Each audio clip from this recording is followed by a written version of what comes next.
So today we have to do the topic role of development of Bihar in economic development of the country कि बिहार का विकास का इस भारत देश की विकास में क्या भूमिका है, क्या योगदान है बिहार का देश की विकास में, इसको हम समझेंगे। Bihar is an important state of the country. Bihar जो है हमारे देश का एक महत्वपूर्ण राज्य है। Bihar has its own importance in India from geographical area and population point of view. Bihar का इसके क्षेत्रफल जो भौगोलिक क्षेत्र है और इसकी जनसंख्या के कारण एक अपना अलग महत्व रहा है भारत देश के इसमें। So it is rightly said that development of Bihar is necessary for development of the country. जैसा कि आपने देखा कि अब्दुल कलाम जी ने कहा था कि भारत का जो है विकास बिहार के विकास के बिना नहीं हो सकता है। उसी बात को यहाँ कहा जा रहा है कि बिहार का विकास जरूरी है ताकि हमारे देश का विकास हो, क्योंकि एक बड़ा पार्ट है जनसंख्या का और क्षेत्रफल भी, और गंगा वैली का एक इम्पॉर्टेंट पार्ट आता है। तो हमारा इस राज्य का विकास होना काफ़ी ज़रूरी है। अगर राज्य का हमारा विकास होगा तो वो बड़े तरीके से हमारे देश के विकास में कंट्रीब्यूट करेगा, योगदान करेगा। क्योंकि देखिए हमारा ठीक है, हमारा साइज़ वाइज भी हम काफ़ी बड़े स्टेट थे। झारखंड बट गया, उसके बाद हमारा साइज़ कम हो गया, एरिया कम हो गया, लेकिन उसके बावजूद डेंसिटी ऑफ पॉपुलेशन हमारी काफ़ी है, जिसके कारण हमारी ओवरऑल पॉपुलेशन बहुत है। कम क्षेत्र में ही काफ़ी ज़्यादा लोग यहाँ रहते हैं। तो इतने लोग हैं और इतना ऐसा ये गंगा का मैदान में बसता है जहाँ की काफ़ी फर्टाइल लैंड है, और तो इसलिए एग्रीकल्चर का यहाँ काफ़ी ज़्यादा रोल है। तो इसलिए इतनी बड़ी जनसंख्या को सपोर्ट करने वाला, को पालने वाला जो राज्य है, तो नेचुरल है कि उसका विकास बहुत ही ज़रूरी है देश के विकास के लिए। With respect to the determination of the scale of development and political participation, Bihar can not be ignored. कहा जा रहा है कि अगर हम विकास की गति की बात करें कि कितनी तेज़ी से विकास हो रहा है और राजनीति में इसका कितना योगदान, कंट्रीब्यूशन होता है देश की, तो बिहार को आप अनदेखा नहीं कर सकते हैं। अ फेमस इकोनॉमिस्ट कर्जनेट was of the view with respect to the world, poverty is just like cancer, as cancer of a small part of body poisons the whole body, in the same way poverty of a small section harms the prosperity of the whole world. तो एक economist हैं Kuznets, जिनका ये कहना है कि जिस तरह से गरीबी जो है वो एक कैंसर की तरह होती है। यानी कैंसर बीमारी का क्या है कि कहीं भी हो जाए तो वो फैलने लगती है, बहुत तेज़ी से फैलती है और पूरे सिस्टम को चौपट कर देती है, डैमेज कर देती है। कैंसर जो होता है अंदर का घाव होता है ना, घाव होता है। नहीं, घाव नहीं होता है कैंसर। कैंसर क्या होता है एक्चुअली कि कुछ हमारे जो सेल्स होते हैं वो उनमें कुछ मॉडिफिकेशन हो जाता है।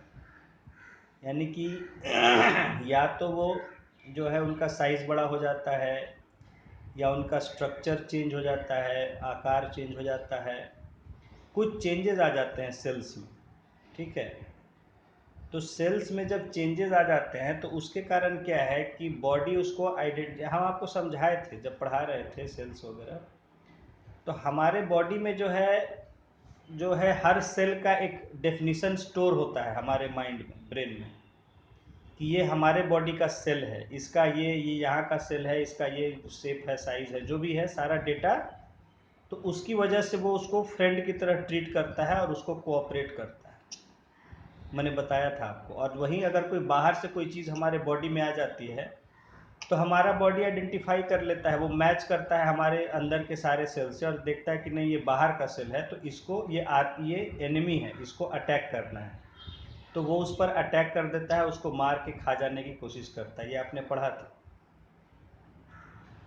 तो हमारा सेल जो होता है, जो कि उसका अगर साइज चेंज हो जाता है, जो भी उसमें अगर चेंज हो जाता है, तो अब वो हमारे डेफिनेशन से मैच नहीं करता है ना। हमारे बॉडी में जो हमारे माइंड में स्टोर्ड होता है इंफॉर्मेशन सारे सेल्स का, उससे अलग, क्योंकि वो उसका रूप बदल चुका है या साइज बदल चुका है या कुछ भी और बदल चुका है जो उसका कैरेक्टरिस्टिक। तो हमारा बॉडी क्या करता है कि उसको मारने लगता है, उसको अटैक करने लगता है दुश्मन समझ के। तो इसमें क्या होता है कि कैंसरस सेल में कि वो सेल जितने होते हैं हमारे बॉडी में, उनको हमारा बॉडी अपना ही दुश्मन समझ के अटैक करने लगता है और उनको मारने लगता है। तो नतीजतन क्या होता है कि, और ये कैंसरस सेल क्या है कि 1 से 2 बढ़ते चले जाते हैं, फैलते जाते हैं। तो फैलने से क्या होता है कि जैसे जैसे ये फैलते जाते हैं तो सारे सेल्स जो जहाँ फैलने का मतलब है कि ज़्यादा सेल्स सब चेंज होता जा रहा है। और जब चेंज होने लगता है तो बॉडी हमारा उसको दुश्मन समझ के ट्रीट करने लगता है, उसको मारने लगता है। और साथ ही साथ कन्फ्यूज़न हमारे बॉडी में, जो माइंड में जहाँ डेटा स्टोर्ड होता है वहाँ कन्फ्यूज़न पैदा होने लगता है, क्योंकि वो एनिमी की तरह ट्रीट करता है लेकिन वो अपने बॉडी का ही पार्ट होता है। तो धीरे धीरे क्या है कि तो हमारी बॉडी हमारे ही सेल्स को या ऑर्गन्स को डैमेज करने लगती है, मारने लगती है, डेड करने लगती है। और इस तरह से आदमी का जो है पूरा सिस्टम चौपट हो जाता है, वो अपने ही ऑर्गन्स को मार देता है। समझ गए? तो कैंसर का मतलब यही है। कैंसर क्या है? Unusual growth. कैंसर का मतलब है अनयूजुअल ग्रोथ, यानी जो नॉर्मल नहीं है, एबनॉर्मल ग्रोथ किसी भी सेल में। तो मतलब कि वो घाव नहीं है, घाव नहीं है, घाव नहीं होता है। इससे जान कैसे जा सकता है?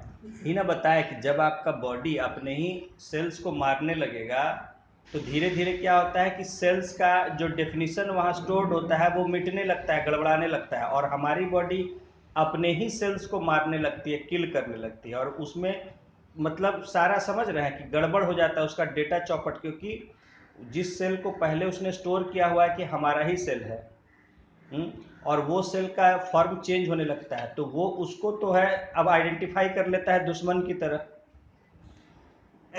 जैसे मान लीजिए हार्ट है, अब हार्ट का कोई सेल है, उसका फॉर्म चेंज हो गया, तो हमारा बॉडी क्या है उसको ये ट्रीट करने लगता है कि वो जो है एक हमारे बॉडी का सेल नहीं है, क्योंकि उसका तो ग्रोथ नॉर्मल से अलग हो गया, जो उसका जिस तरह का डेफिनेशन था वहाँ पर। तो हमारा बॉडी ट्रीट करने लगता है कि वो जो है कोई दुश्मन सेल है बाहर का जो घुसा है, तो सबसे पहले तो उसको अटैक करके मार देता है। और साथ ही साथ वो ये देखता है कि भाई बाहर का सेल हमारे हार्ट में कैसे पहुंच गया। तो उसके लिए जो हमारा डिफेंस, जो हमारी फौज है, उसको वो कह देता है कि देखो लगता है दुश्मन अटैक कर चुका है, हमारे बॉडी में सेल घुस चुका है, इसलिए सब जगह अटैक करना शुरू करो दुश्मन। और साथ ही साथ वो जो सेल जिसको मारा था उसको तो दुश्मन की तरह ट्रीट करता है, लेकिन उसके जैसे कई सारे सेल होते हैं जो उससे लगभग मिलते जुलते होते हैं हार्ट में। तो एक तरह से वो पूरे हार्ट को समझने लगता है कि ये दुश्मन आ चुका है, घुस चुका है, हमारा सेल नहीं है। वो हार्ट को मार देता है, जहां हार्ट डैमेज हुआ आदमी मर गया। तो इसी तरह अलग अलग ऑर्गन्स को अपना ही बॉडी दुश्मन समझ के किल करने लगता है। और होता क्या है कि उसका डेटा गड़बड़ाने लगता है, क्योंकि पहले से स्टोर्ड था कि वो हमारा सेल है, और फिर अब होने लगता है कि नहीं भाई ये तो बाहर का सेल लग रहा है, इसका मतलब कि गड़बड़ी है, हमारा डेटा में प्रॉब्लम है। तो उसके चलते वो क्या करता है कि सारा अफरा तफरी इंफॉर्मेशन जो है सारा चेंज होने लगता है, और वो अपने ही बॉडी ऑर्गन्स को दुश्मन समझ के उसको सेना का हमला बोल देता है, सेना को कि समझ रहे हैं आप। इसी तरह समझ लीजिए कि एक मान लीजिए कि ये जैसे हमारे सरकार की तरह समझ लीजिए कि उसके पास है कि हाँ भाई राकेश कुमार जो है वो यहाँ का सिटीजन है, रहने वाला है, और कल को वो आता है देखता है कि राकेश कुमार के यहाँ तो बंदूक वगैरह और कुछ कुछ है, हथियार इस तरह का या इनका, तो वो समझ ये दुश्मन है, ये राकेश कुमार नहीं है। तो वो बोल देता है सेना को कि जाओ इसको मार डालो। और मेरी तरह अगर और भी लोगों का ऐसे ही चेंज होने लगता है तो वो कहेगा कि जहाँ जहाँ मिलता है उसको मार दो, सब दुश्मन है, क्योंकि उसको क्लैरिटी नहीं है इन्फॉर्मेशन का कि भाई वो अपना सेल बदल चुका है, वो तो देख रहा है कि ये दूसरा जैसा है। तो इससे क्या है, सेना पता चलेगा कि अपने ही सिटीजन्स पर जहाँ तहाँ गोलीबारी करना, अटैक करना शुरू कर देगी, और इससे फिर क्या है कि सेल्स भी उसको रिएक्ट करेंगे, तो आपस में अंदर एक लड़ाई सी छिड़ जाती है और पूरा सिस्टम धीरे धीरे दुश्मन जैसा डिक्लेयर हो जाता है, लड़ाई, और फिर सारा ऑर्गन्स धीरे धीरे डेड हो जाता है, क्योंकि हमारा बॉडी उसको खुद किल करने लगता है, उसका सारा सिस्टम चौपट हो जाता है। तो इसी तरह जो है कैंसर में होता है कि कैंसर कहते हैं कि कैंसर फैलने का मतलब यही बातें होती है कि एक तो इन्फेक्शन, मतलब कि जो मॉडिफिकेशन है, म्यूटेशन कहते हैं उसको, बायोलॉजी में म्यूटेशन टर्म कहते हैं। आपस में नहीं, म्यूटेशन का मतलब होता है बदलाव। जब सेल्स में बदलाव होता है उसको हम म्यूटेशन, जैसे जमीन का भी चेंज होता है तो उसको म्यूटेशन, लोग उसको मोटेशन मोटेशन कह देते हैं, तो एक्चुअली म्यूटेशन वर्ड होता है। म्यूटेशन का मतलब होता है म्यूचुअल और म्यूटेशन अलग अलग वर्ड है, MUTATION, म्यूटेशन। तो सेल्स का जब फॉर्म या कोई भी तरह का उसमें चेंज होने लगता है, मान लीजिए उसका शेप चेंज हो गया, तो अब उसका शेप नया हो गया हमारे बॉडी के लिए, तो वो समझ रहा है कि भाई ये कौन सा सेल है, ये तो नया सेल है इस तरह का, तो ये हमारे बॉडी का तो है नहीं, इसको अटैक करो। धीरे धीरे क्या होता है कि और ज़्यादा सेल्स का वैसा ही शेप होने लगता है, वो समझता है कि दुश्मन घुस आया है हमारे यहाँ, सबको मार डालो। और साथ ही साथ उसका वो कहता है कि लगता है पूरे देश में, जैसे कैसे हमारे देश में इमरजेंसी लगा दी जाती है, कहीं कहीं अगर दुश्मन घुस आया, कहीं कुछ गड़बड़ी हो रही है, तो क्या होता है, देश की सुरक्षा को देखते हुए पूरे देश में इमरजेंसी लगा दी जाती है। तो वैसे ही हमारा बॉडी भी एक इमरजेंसी जैसी कंडीशन लगा देता है बॉडी के अंदर, और फिर जहाँ तहाँ वो ऑर्गन्स पर अटैक करने लगता है, और जो हमारा इंपॉर्टेंट ऑर्गन कोई भी एक डेड हुआ तो आदमी डेड हो गया। सेल्स मरने लगते हैं तेजी से, क्योंकि हमारा बॉडी उसको किल करने लगता है, उसको खा जाने लगता है, मार, तो आदमी का डेथ हो जाता है। तो यही है कैंसर, समझ गया पूरा। देखिए अब इसमें क्या होता है कि जो ये मैंने कहा कि है क्या, सेल्स का अनयूजुअल ग्रोथ। तो सेल्स का जो एबनॉर्मल ग्रोथ होता है, कई मामलों में ये नुकसानदेह नहीं होता है और कई मामलों में नुकसानदेह होता है। जैसे देखिए बहुत लोग आप देखे होंगे पीठ पर मस्सा हो जाता है, कहीं मस्सा हो जाता है कहीं, तो वो भी शरीर में ग्रोथ है, स्किन सेल्स में या मसल्स में ग्रोथ है, लेकिन वो जो है वो नुकसानदेह नहीं है, उसको बिनाइन बोला जाता है, BENIGN, बिनाइन यानी हार्मलेस, कोई नुकसान नहीं करने वाला है। तो हम उसको क्या है, बॉडी हमारा ग्रो करता है, बॉडी कहता है ठीक है कोई दिक्कत नहीं है, वो ग्रो कर रहा है, करने दो।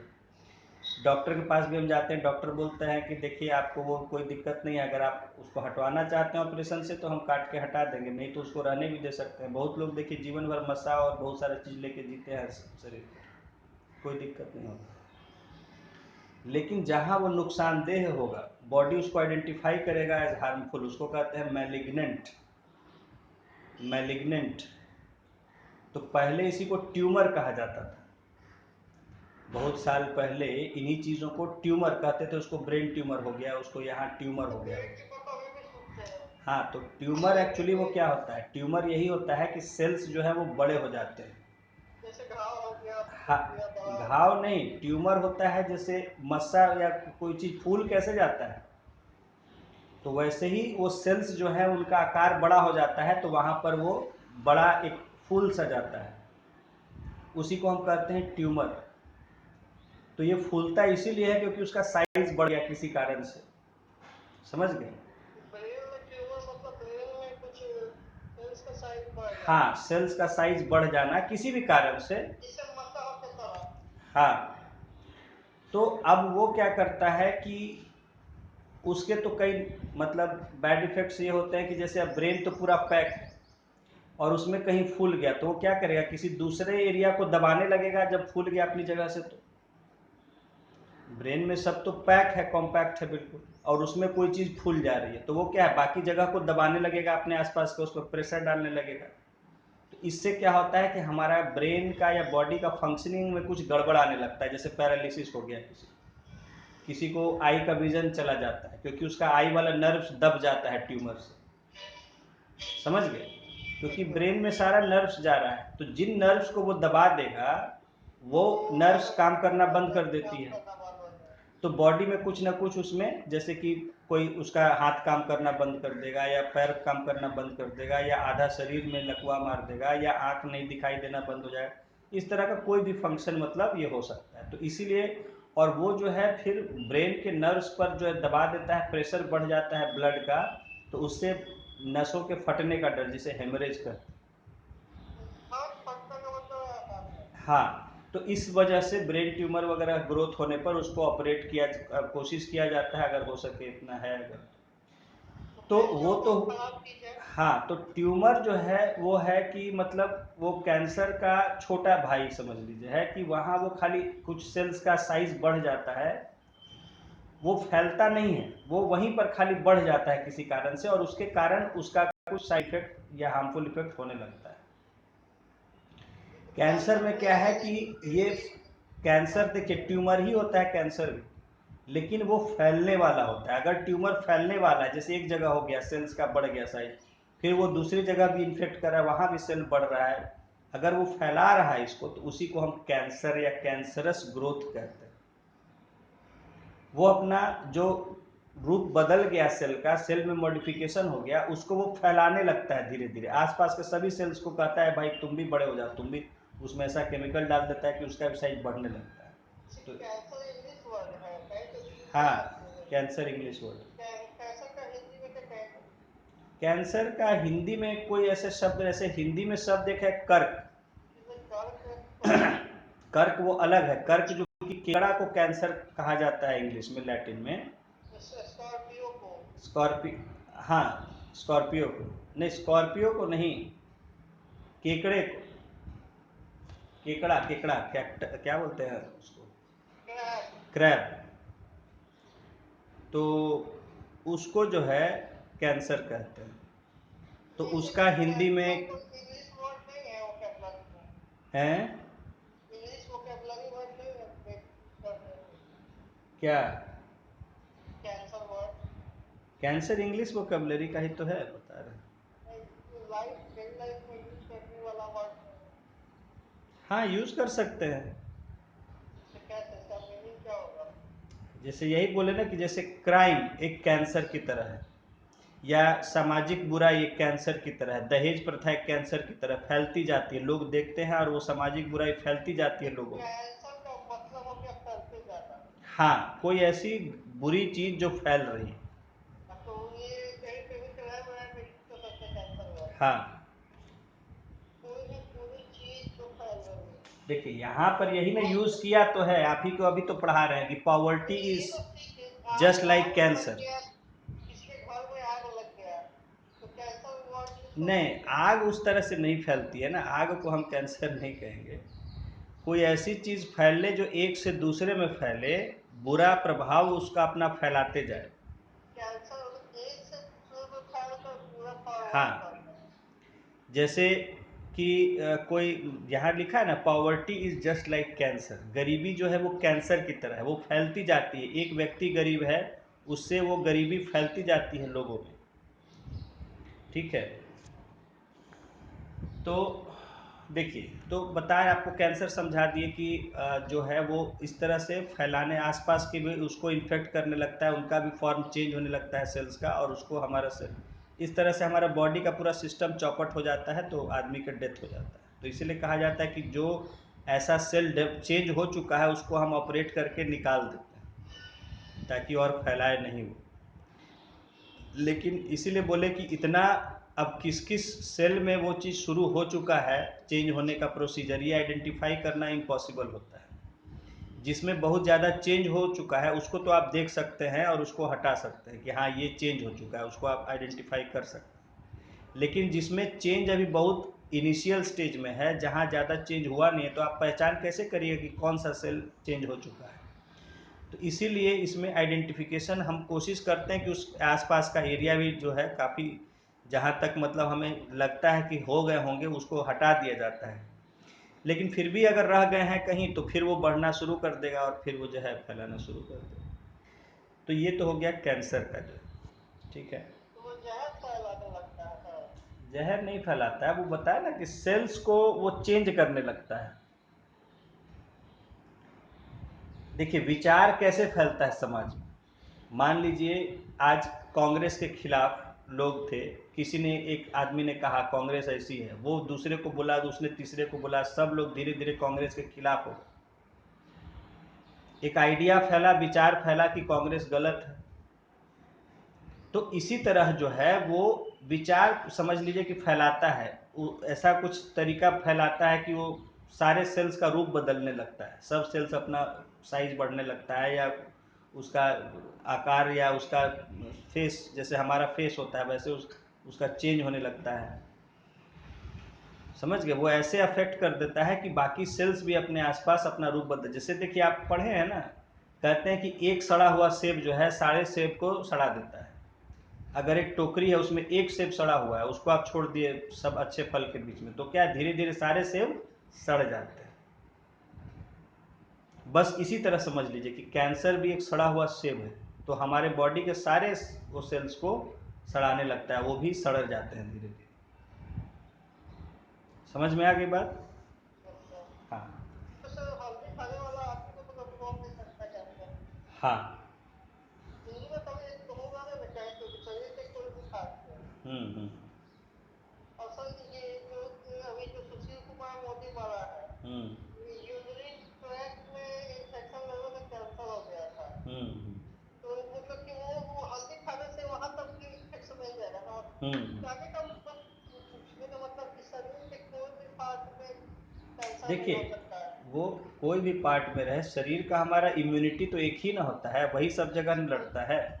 वही पूछे तो तो उसको आप अगर ठीक रख रहे हैं ये सब खा के, तो वो कहीं भी अगर कोई ऐसा एबनॉर्मल चीज़ होगा तो उसको एक तो होगा ही नहीं, क्योंकि और नहीं देखिए, नहीं देगा ना हाँ, मतलब। क्योंकि सारे हमारे सेल्स मजबूत रहेंगे, वो इन्फेक्ट ही नहीं होगा। और अगर कोई एक आध कमज़ोर पड़ गया, इन्फेक्ट हो भी गया, तो उसको बस उसको बॉडी अपना किल कर देगा, बाकी सेल्स हेल्दी रहेंगे, वो चेंज नहीं होंगे। समझ गए? तो उन्होंने कहा था कि जो खाता है उसको जिंदगी में कभी भी कैंसर हो ही नहीं सकता। हाँ, नॉर्मली मतलब कि अब वही बोले ना आपको कि अब उसमें आप ज़बरदस्ती आ बैल मुझे मार वाला कंडीशन नहीं करें हैं। तो जैसे एग्जाम्पल। हाँ, तो बाकी जो है आप अपना जो से है कि जो हो जाता है लोगों को नॉर्मली, वैसे उसको नहीं होगा जो भी इन चीज़ों का ध्यान रखेगा। लेकिन मैंने जो मतलब प्रिकॉशंस कैसे बताए हैं, एग्जाम्पल मतलब आप ऐसे तो मान लो कैसे कोई एग्जाम्पल। मतलब अब प्रिकॉशन जैसे मैंने बोला कि प्लास्टिक का मैंने आपको बताया था कि प्लास्टिक में खाना ये सब जो है नहीं वो करें, गर्म चीज़ प्लास्टिक में नहीं करें, ठीक है। बहुत ज़्यादा सिगरेट नहीं धकाधक पी रहा है, गुटखा खा रहा है, तो अब आप कोई सोचेगा कि हम हल्दी खा रहे हैं लेकिन अब हम रोज़ गुटखा खाएं, तो गुटखा खाएगा तो फिर धीरे धीरे प्रभाव तो डालेगा ही ना वो। हाँ। अब ये नहीं ना है कि देखिए वो है आपको कि हाँ आप सुरक्षित रहेंगे, आपको नॉर्मल केस में इन्फेक्शन जहाँ दूसरों को हो जाता है वहाँ नहीं होगा।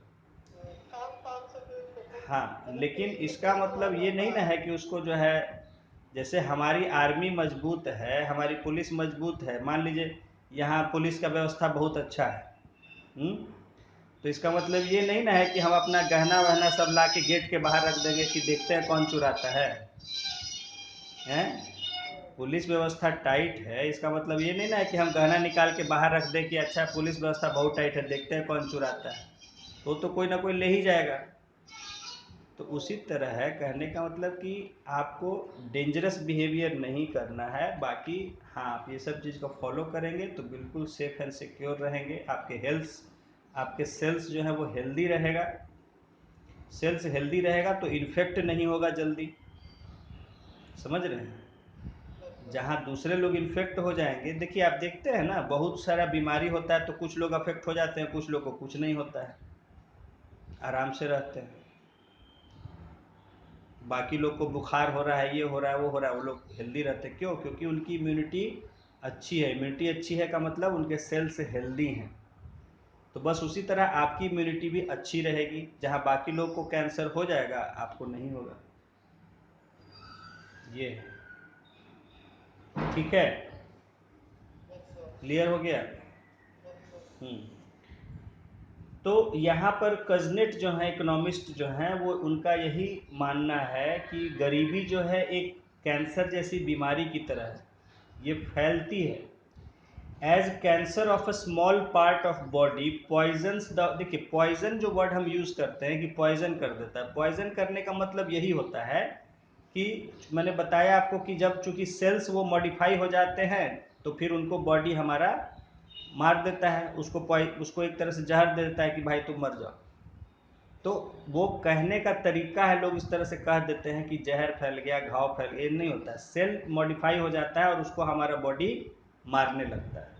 खैर यहाँ पर कहा जा रहा है कि cancer of a small part of body poisons the whole body, मतलब इन्फेक्ट्स द होल बॉडी।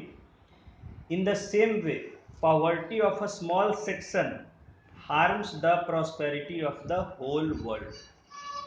तो उसी तरह कह रहा है कि अगर एक छोटा सा कोई भी दुनिया में लोगों का समूह है जो कि गरीब है, तो वो पूरे दुनिया की जो है प्रॉस्पेरिटी पर वो खतरा हो सकता है, क्योंकि उसकी गरीबी दूसरों को भी प्रभावित कर सकती है और धीरे धीरे और भी ज़्यादा लोग गरीब होने लगेंगे, तो उसमें लोगों का जीवन प्रभावित होता है, चाहे वो कितना ही छोटा सा। इसलिए हमें हर जगह से इसको दूर करना है, गरीबी। The justification of the above statement is that we cannot think of development and growth of India leaving behind poor and backward Bihar। तो ये कहा जा रहा है कि ये जो ऊपर ये जो स्टेटमेंट है उसको हम इसी तरह जस्टिफाई कर सकते हैं कि हम जो है एक विकसित और एक अच्छे भारत की कल्पना तब नहीं कर सकते हैं जबकि हमारा बिहार जो है वो पिछड़ा हुआ है, गरीब है। तो भारत जो हम चाहते हैं कि अमीर हो, विकसित हो, तो तभी होगा जब बिहार जैसे सभी राज्य जो हैं वो विकसित हों, वो भी गरीबी वहाँ से दूर हो, तभी देश हमारा विकसित होगा। Bihar is such a state of the country. देखिए ये सब आपको सब जो है बोलने के लिए बहुत अच्छा है, लिखने के लिए बिहार के फेवर में। तो आप जहाँ भी इस तरह का आंसर है, इससे है जो है या इंटरव्यू में बोल रहे हैं, तो वो बिहार के फेवर में बोलने से ये सब बातें आपका बहुत प्रभाव डालेंगी। देखिए Bihar is such a state of the country where there is more fertile land. अभी आपको बताया कि बिहार एक ऐसा राज्य है जहाँ जो है ज़मीन बहुत ही उपजाऊ है। There are continuous flowing rivers from Himalayas, और यहाँ जो है हिमालय से बह के आने वाली बहुत सारी नदियाँ हैं। We get water at the lower level of the earth, और हम जो है जो हमें पानी मिलता है ज़मीन के निचले हिस्से पर, क्योंकि आप बिहार का देखेंगे गंगा वैली का लेटर पार्ट में आता है, काफ़ी फ्लैट एरिया, प्लेन एरिया है, इसका ज्योग्राफी जो है प्लेन एरिया है, समुद्र से ऊंचाई बहुत कम है। We can save North Bihar from adverse effects of floods and South Bihar from drought by providing irrigation facilities, by river interlinking of Bihar and implementing planning of use of water resources। देखिए आपको बताए थे जो कि यहाँ जो हमारे बाढ़ और सूखे की समस्या है उसको हम कैसे दूर कर सकते हैं। तो उसको हम एक तो पानी का उचित प्रबंधन करके, ठीक है, दूसरा मैंने कहा था रिवर इंटरलिंकिंग प्रोजेक्ट, नदियों को आपस में जोड़ के, जहाँ जिन नदियों में बाढ़ आ जाती है उन नदियों को सूखे वाली नदियों से जोड़ देंगे तो पानी हमारा बैलेंस हो जाएगा, न बाढ़ आएगी और न पानी की समस्या रहेगी। और जो पीने के पानी या सिंचाई वगैरह की भी सुविधा है उसको भी इम्प्रूव कर देंगे। पानी जब हमारे पास रहेगा, सिंचाई सुविधा इम्प्रूव हो जाएगी, तो हमारे यहाँ सूखा नहीं पड़ेगा। तो इस तरह हम बाढ़ और सूखे की समस्या से निजात पा सकते हैं। There is no shortage of skilled human resources in Bihar. Bihar में जो है काम करने वाले अच्छे लोगों की कमी नहीं है। बिहार में जो है लोग, बिहार के भी जो लोग हैं वो बहुत अच्छा काम करते हैं, अच्छा से काम को जानते हैं, स्किल्ड हैं, अपने काम में बहुत ही हुनरमंद हैं। Today Bihar is not only more participative and technological area but less educated laborers also contribute towards development by moving to other states। और कहा जा रहा है कि बिहार आज टेक्नोलॉजी के क्षेत्र में भी अपना योगदान कर रहा है। जो हमारे कम पढ़े लिखे मजदूर की तरह भी जो लोग काम करते हैं, वो भी जो है दूसरे राज्यों में जाके और वहाँ जो है विकास का काम कर रहे हैं। जैसे मैंने बोला कि एक समय आज दिल्ली अगर डेवलप हुआ है तो कौन किया है उसको बिहार के लोग बनाए, क्योंकि बिहार के लोग यहाँ से गए हैं, वहाँ काम किए हैं, चाहे वो जिस रूप में काम किए, चाहे वो मजदूर के रूप में काम किए, चाहे रिक्शा चलाए, चाहे सब्जी बेचे, ऑटो चलाए, जो काम किए, कंस्ट्रक्शन का काम किए, लेकिन चीप लेबर इन्होंने प्रोवाइड किया, सस्ता मजदूरी प्रोवाइड किया, और इसकी वजह से वहाँ इतनी तेजी से विकास हुआ। तो इसको जानती है वहाँ की सरकार, इसीलिए वो बिहार के लोगों के लिए काफ़ी वहाँ प्रबंध भी करती है, सारा इंतज़ाम करती है। देखिए छठ पूजा होगा तो दिल्ली सरकार इतनी एक्टिव हो जाती है, सारा घाटों पर बढ़िया से, क्योंकि बिहार के लोग वहाँ काफ़ी मात्रा में रहते हैं और वहाँ की इकोनॉमी में एक इनका मेजर रोल है, क्योंकि बहुत सारे लोग काम कर रहे हैं वहाँ बिहार। तो दिल्ली का डेवलपमेंट हुआ है तो वो वहाँ के जो काम करने वाले लोगों ने किया है। दिल्ली के लोग थोड़े काम कर, दिल्ली में रहने वाले लोग वहाँ के कितने हैं? दिल्ली में ज़्यादा पॉपुलेशन आसपास के राज्यों से जो लोग वहाँ जाके रहते हैं उनकी है, और उसमें भी बिहार के लोगों ने काफ़ी वहाँ पर मजदूरी सस्ता काम किया है, जो मतलब चीप लेबर है, चाहे वो हर तरह का चाहे वो कंस्ट्रक्शन का काम हो, मकान बनाना, पुल बनाना, सड़क बनाना, या आपका छोटे मोटे जॉब्स हों तरह तरह के, रेहड़ी चलाना, सब्जी बेचना, ऑटो चलाना, सब मतलब जितना भी छोटे मोटे काम है तरह तरह के, छोटे से लेके बड़े, ढाबा चलाना, होटल चलाना, दुकान चलाना, तो बहुत तरह का उन्होंने काम किया है। मैनुअल लेबर की जहाँ पर ज़रूरत होती है, चाहे फैक्ट्रियों में काम किया है। तो इस वजह से वहाँ जितनी भी फैक्ट्रियाँ दिल्ली में चल रही हैं, तो उसमें ज़्यादातर लोग यूपी और बिहार के, और उसमें पहले बिहार के ही ज़्यादा थे, बिहार के साथ साथ फिर यूपी के भी लोग काफ़ी जाने लग गए, क्योंकि ये नज़दीक पड़ता है। आप कहें कि सर बिहार से क्यों है? क्योंकि बिहार के लोगों के दिमाग में है क्या है कि शाम को ट्रेन में चढ़ गए, सुबह पहुंच गए दिल्ली, टिकट विकट लगना नहीं है, अपना बैठ गए किसी तरह। तो बस ट्रेन इतनी है, नज़दीक है सबसे, अब यहाँ से बैठे और दिल्ली पहुंच गए। और वहाँ जो है काम बहुत सारा है, दिल्ली में इतना काम है कि कोई खाली हाथ नहीं रहता है। जो अगर काम की तलाश में गया है उसको काम मिल ही जाता है, ठीक ठाक कमा लेता है। तो यहाँ से लोग जो है अपना चले गए, ट्रेन पकड़ के सीधे दिल्ली पहुँच गए। तो और इतना आप जो है, मैंने कहीं देखा है जिन प्लेटफार्मों पे बिहार की ट्रेन आती हैं उन पर इतना भीड़ होता है, जहां आपका ट्रेन आई लगता है कि एकदम एक भर गया स्टेशन, जो है जाम हो गया स्टेशन, इतने लोग उतरते हैं। और ट्रेन पर ट्रेन बिहार से दिल्ली जाती है, और वैसे ही लोगों का जत्था जो है पूरा उतरते जाता है। तो बिहार से दिल्ली बहुत ज़्यादा लोग जाते हैं हर तरह का काम करने के लिए। तो कहीं ना कहीं अगर दिल्ली डेवलप हुई है तो उसमें बिहार के लोगों का योगदान है। तो इसी तरह कहा जा रहा है कि जो है बिहार के लोग दूसरे राज्यों, अब बिहार से लोग जाता है सूरत में जाता है, जो स्किल्ड लोग होता है, या चला जाता है, किसी का परिवार है सूरत चला गया, सूरत में भी बहुत लोग जाता है, भुवनेश्वर बहुत लोग जाता है, जयपुर बहुत लोग जाता है, विश्वास कश्मीर बहुत लोग जाता है। कश्मीर में हमें मिले बिहार के बहुत सारे लोग, जो वहाँ कारपेंटर का काम कर रहे थे, प्लम्बर का काम कर रहे थे, पेंटर का काम कर रहे थे, क्योंकि कंस्ट्रक्शन हो रहा है, बिल्डिंगें बन रही है, तो वहाँ काम करने के लिए आदमी कहाँ से आएगा? काम वहाँ आदमी है नहीं, तो बिहार के लोग सब जगह पहुँचे रहते हैं काम करने के लिए तरह तरह का। तो चूंकि ये कुशल कारीगर भी होते हैं, तो ये दूसरे राज्यों में जाके और वहाँ के विकास में अपना काफ़ी योगदान देते हैं। तो एक्चुअली रहा है कि बिहार में उद्योग धंधों की कमी रही काफ़ी समय से, तो लोग जो है नौकरी रोजगार के तलाश में हमेशा यहाँ से बहुत जगह गए बाहर। तो एक कल्चर सा बन गया कि बिहार के लोग जो है काम करने के लिए बाहर चले जाते हैं। तो उसकी वजह से हर राज्य में पहले दिल्ली ज़्यादा जाते थे, सूरत जाते थे, नागपुर जाते थे, अब और ज़्यादा जगह जो है भुवनेश्वर हो गया, जयपुर हो गया, बॉम्बे हो गया, और साउथ में हो गया, नॉर्थ में हो गया, नॉर्थ ईस्ट में हो गया, दूर दूर के राज्यों में जाने लगे। पहले 2-3 ही डेस्टिनेशन थे बिहार के लोग के, दिल्ली हो गया, सूरत हो गया, नागपुर हो गया, ये 3 जो है मेन ये था। अब जो है और जो दूसरे शहर हैं वहाँ भी जाने लगे हैं लोग, हर जगह जाने लगे। अब मैं बता रहा हूँ, जब मैं पढ़ता था केरला में तो वहाँ मुझे एक एटीएम का गार्ड मिल गया, संयोग से मेरे ही शहर का, बिहार का।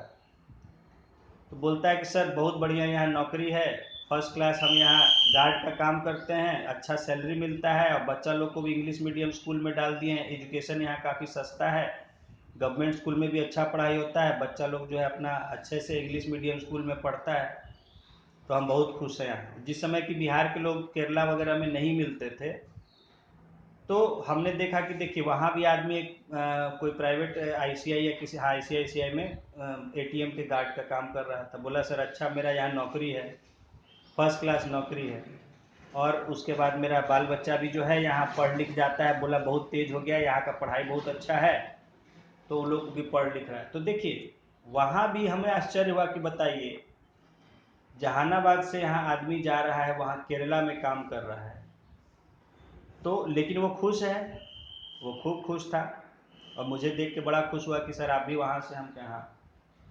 तो इसी तरह लोग जो है दूर दूर, आज देखिए आज कहाँ कहाँ लोग इजराइल, नॉर्थ कोरिया, कहाँ कहाँ जा रहे हैं विदेशों में काम करने। तो जा रहे हैं, काम मिल रहा है, वहाँ वो कंट्रीब्यूट भी कर रहे हैं वहाँ के डेवलपमेंट में।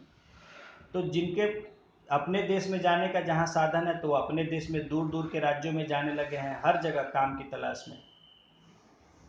तो ये हमारे जो राज्य के लोग हैं काम करने में काफ़ी कुशल हैं और काफ़ी मेहनती होते हैं। एक और बात है, पूरे देश में लोग मानते हैं कि बिहार के जो लोग होते हैं वो काफ़ी मेहनती होते हैं। मुझे बोले, महाराष्ट्र के लोग मुझे बोले कि हमारे यहाँ का आदमी काम नहीं करेगा, हमारे यहाँ का आदमी बहुत आलसी होता है, निकम्मा होता है, और बिहार से लोग आते हैं यहाँ खूब मेहनत से काम करते हैं। तो लोग पसंद भी करते हैं कि भाई अच्छे से काम करते हैं, तो उनको काम भी देते हैं खूब।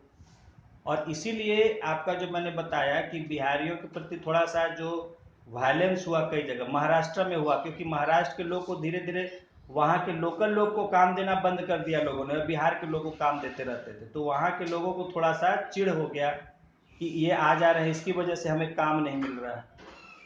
और इसी चीज़ को राज ठाकरे ने अपना राजनीति का मुद्दा बना लिया, बोला कि बिहारी लोग ही तुम्हारा नौकरी सब खा जा रहे हैं, तुम्हारा काम छीन ले रहे हैं, इनको मारो, निकालो यहाँ से। तो इसलिए बिहारी लड़कों पर, बिहारियों पर वहाँ मुंबई में और कहीं पुणे वगैरह में कई जगह अटैक हुआ था, मारपीट की घटना हुई थी बहुत ज़्यादा। क्योंकि हर जगह जहाँ भी जा रहे हैं तो इनका लोग मानते हैं कि हाँ मेहनत से काम करते हैं, तो जो मेहनत से काम करेगा उसको हर कोई काम देगा। तो इसी तरह बिहार के लोगों ने हर राज्य के विकास में अपना कंट्रीब्यूशन दिया है। Human resources of Bihar have contributed in information technology of the country and agricultural development of Punjab. अब जैसे देखिए मैंने आपसे बताया कि ग्रीन रेवोल्यूशन आया, हरित क्रांति जिसे हम कहते हैं, पंजाब हरियाणा इन राज्यों में ज़्यादा आया था, वेस्टर्न यूपी में। तो वहाँ पर इतने काम करने वाले लोग कहाँ से आ गए? वो सब बिहार यूपी से ही लोग गए थे, बिहार से ही लोग गए थे वहाँ काम करने। पंजाब में, हरियाणा में सब वो बिहार के लोगों को खूब खोजते हैं काम करने के। तो वहाँ चाहे वो खेतों में करें काम या जहाँ भी करें। तो अगर पंजाब डेवलप हुआ, पंजाब में ग्रीन रिवोल्यूशन आया, हरियाणा में आया, वेस्टर्न यूपी में आया, तो वो किसके मदद से आया? बिहार के लोगों की मदद से आया। दिल्ली मैंने आपको उदाहरण दिया कि दिल्ली इतना डेवलप हुआ, या सूरत है, भुवनेश्वर है, नागपुर है। तो ये कह रहे हैं कि न केवल इंफॉर्मेशन टेक्नोलॉजी में भी योगदान दे रहे हैं, बिहार के जो पढ़े लिखे युवा हैं वो जाते हैं तो वो सॉफ्टवेयर फील्ड में काम करते हैं। देखिए बिहार से कितने लोग सॉफ्टवेयर फील्ड में जा रहे हैं, सब पुणे में, बेंगलोर में, दिल्ली में काम कर रहे हैं। तो इंफॉर्मेशन टेक्नोलॉजी ही नहीं बल्कि वो एग्रीकल्चरल डेवलपमेंट में भी कई राज्यों के अपना योगदान कर रहे हैं, जैसे पंजाब हो गया, हरियाणा हो गया, वेस्टर्न यूपी हो गया।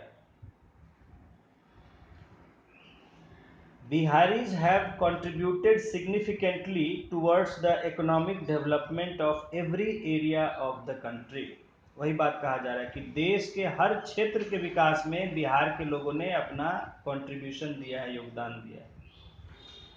By developing agriculture of Bihar and agro-based industries with the contribution of natural resources and industrious human resources, the state can be developed। देखिए एक लाइन में बहुत अच्छी बात कही गई है, इसको लिख लीजिएगा अलग से, बहुत सुंदर लाइन है कि by developing agriculture of Bihar and agro-based industries, हमें बिहार के एग्रीकल्चर और एग्रो बेस्ड इंडस्ट्रीज को डेवलप करना होगा। और ये कैसे डेवलप होंगे?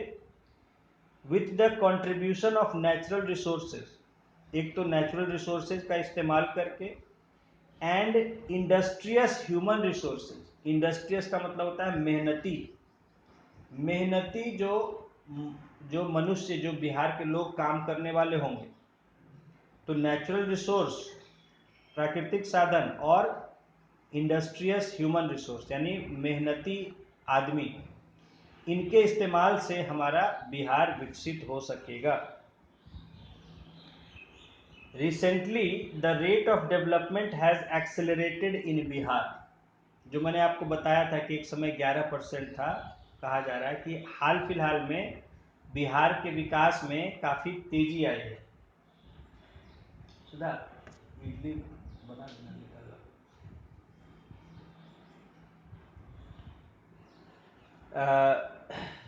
accelerated in Bihar. According to Central Statistical Organization, the present rate of development of Bihar is 11.03%, which is second in the country after Gujarat 11.5%। देखिए आ ही गया कि अभी जो उस समय यानी जिस समय का ये मटेरियल बनाया गया है, उस समय बिहार में जो ग्रोथ रेट था वो 11.03% था, जो कि गुजरात के बाद दूसरे नंबर पर था देश में। गुजरात का भी थोड़ा ज़्यादा था, 11.5%। बहुत सारे अवार्ड भी मिले थे उस समय बिहार सरकार को, बहुत सारे ई गवर्नेंस का अवार्ड मिला था, कई तरह का अवार्ड मिला, एग्रीकल्चर के फील्ड में अवार्ड मिला था काम करने के लिए। बिहार सरकार को काम करने के लिए काफ़ी बीच में तारीफ हुआ है, काम किया है लोगों ने यहाँ पर। In the recent years the rate of development has accelerated in India. हाल के सालों में जो देश की विकास दर है वो भी काफ़ी तेज हुई। Because of the accelerated rate of development there was less adverse effect of economic crisis of present time on economy of India। तो कहा जा रहा है कि क्योंकि हमारी विकास में तेजी आई है, तो इसीलिए जो दुनिया भर में एक इकोनॉमिक क्राइसिस आई थी, एक आर्थिक मुश्किल आई थी, आर्थिक समस्या, जो पूरी दुनिया में आर्थिक मंदी आई थी, उसका हमारे देश की इकोनॉमी पर जो है बहुत कम प्रभाव पड़ा। मैंने आपको बताया था कि 2007-8 में एक मंदी इकोनॉमिक डिप्रेशन आया था पूरे दुनिया में, बहुत बड़ा डिप्रेशन आया था। यूएस की जो इकोनॉमी है तब से आज तक उबर नहीं पाई है, चौपट हो गई थी। और यूएस के साथ साथ कई और देशों की भी इकोनॉमी जो है काफ़ी बुरे हालत में पहुंच गई थी। और इसीलिए आज वो अपने मसीहा के रूप में भारत को देख रहे हैं। आप समझिए इस बात को कि इसीलिए आज वो भारत को इतना पूछ रहे हैं, भारत को अपने मसीहा के रूप में देख रहे हैं कि यही देश है जो हमें बचा सकता है, क्योंकि उनको चाहिए मार्केट जो उनके प्रोडक्शन को खरीद सके, जो भी बना रहे हैं उनको खरीद सके। और इंडिया बहुत बड़ा मार्केट है, तो वो चाहते हैं कि भाई हम सामान बनाएं तो हमारा लोग खरीदेंगे, तो हमारा इकोनॉमी डेवलप होगा। और इसीलिए भारत को आके लोग इतना, और नरेंद्र मोदी जी को अगरबत्ती दिखा रहे हैं, इतना मिल रहे हैं आके, जो है नरेंद्र मोदी को बुला रहे हैं, उनका सम्मान कर रहे हैं तरह तरह से, क्योंकि उनको चाहिए यहाँ से बिजनेस। और पहले वो डेवलप थे, उनको यहाँ से बिजनेस से कोई खास फर्क नहीं था, इसलिए नहीं पूछते थे।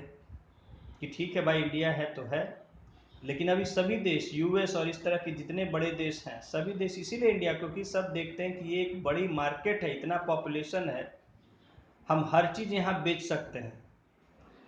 ठीक है, टूथपेस्ट साबुन से लेके कार और बड़ी बड़ी मशीन और बड़ी बड़ी गाड़ियाँ तक हर चीज़ यहाँ बेच सकते हैं।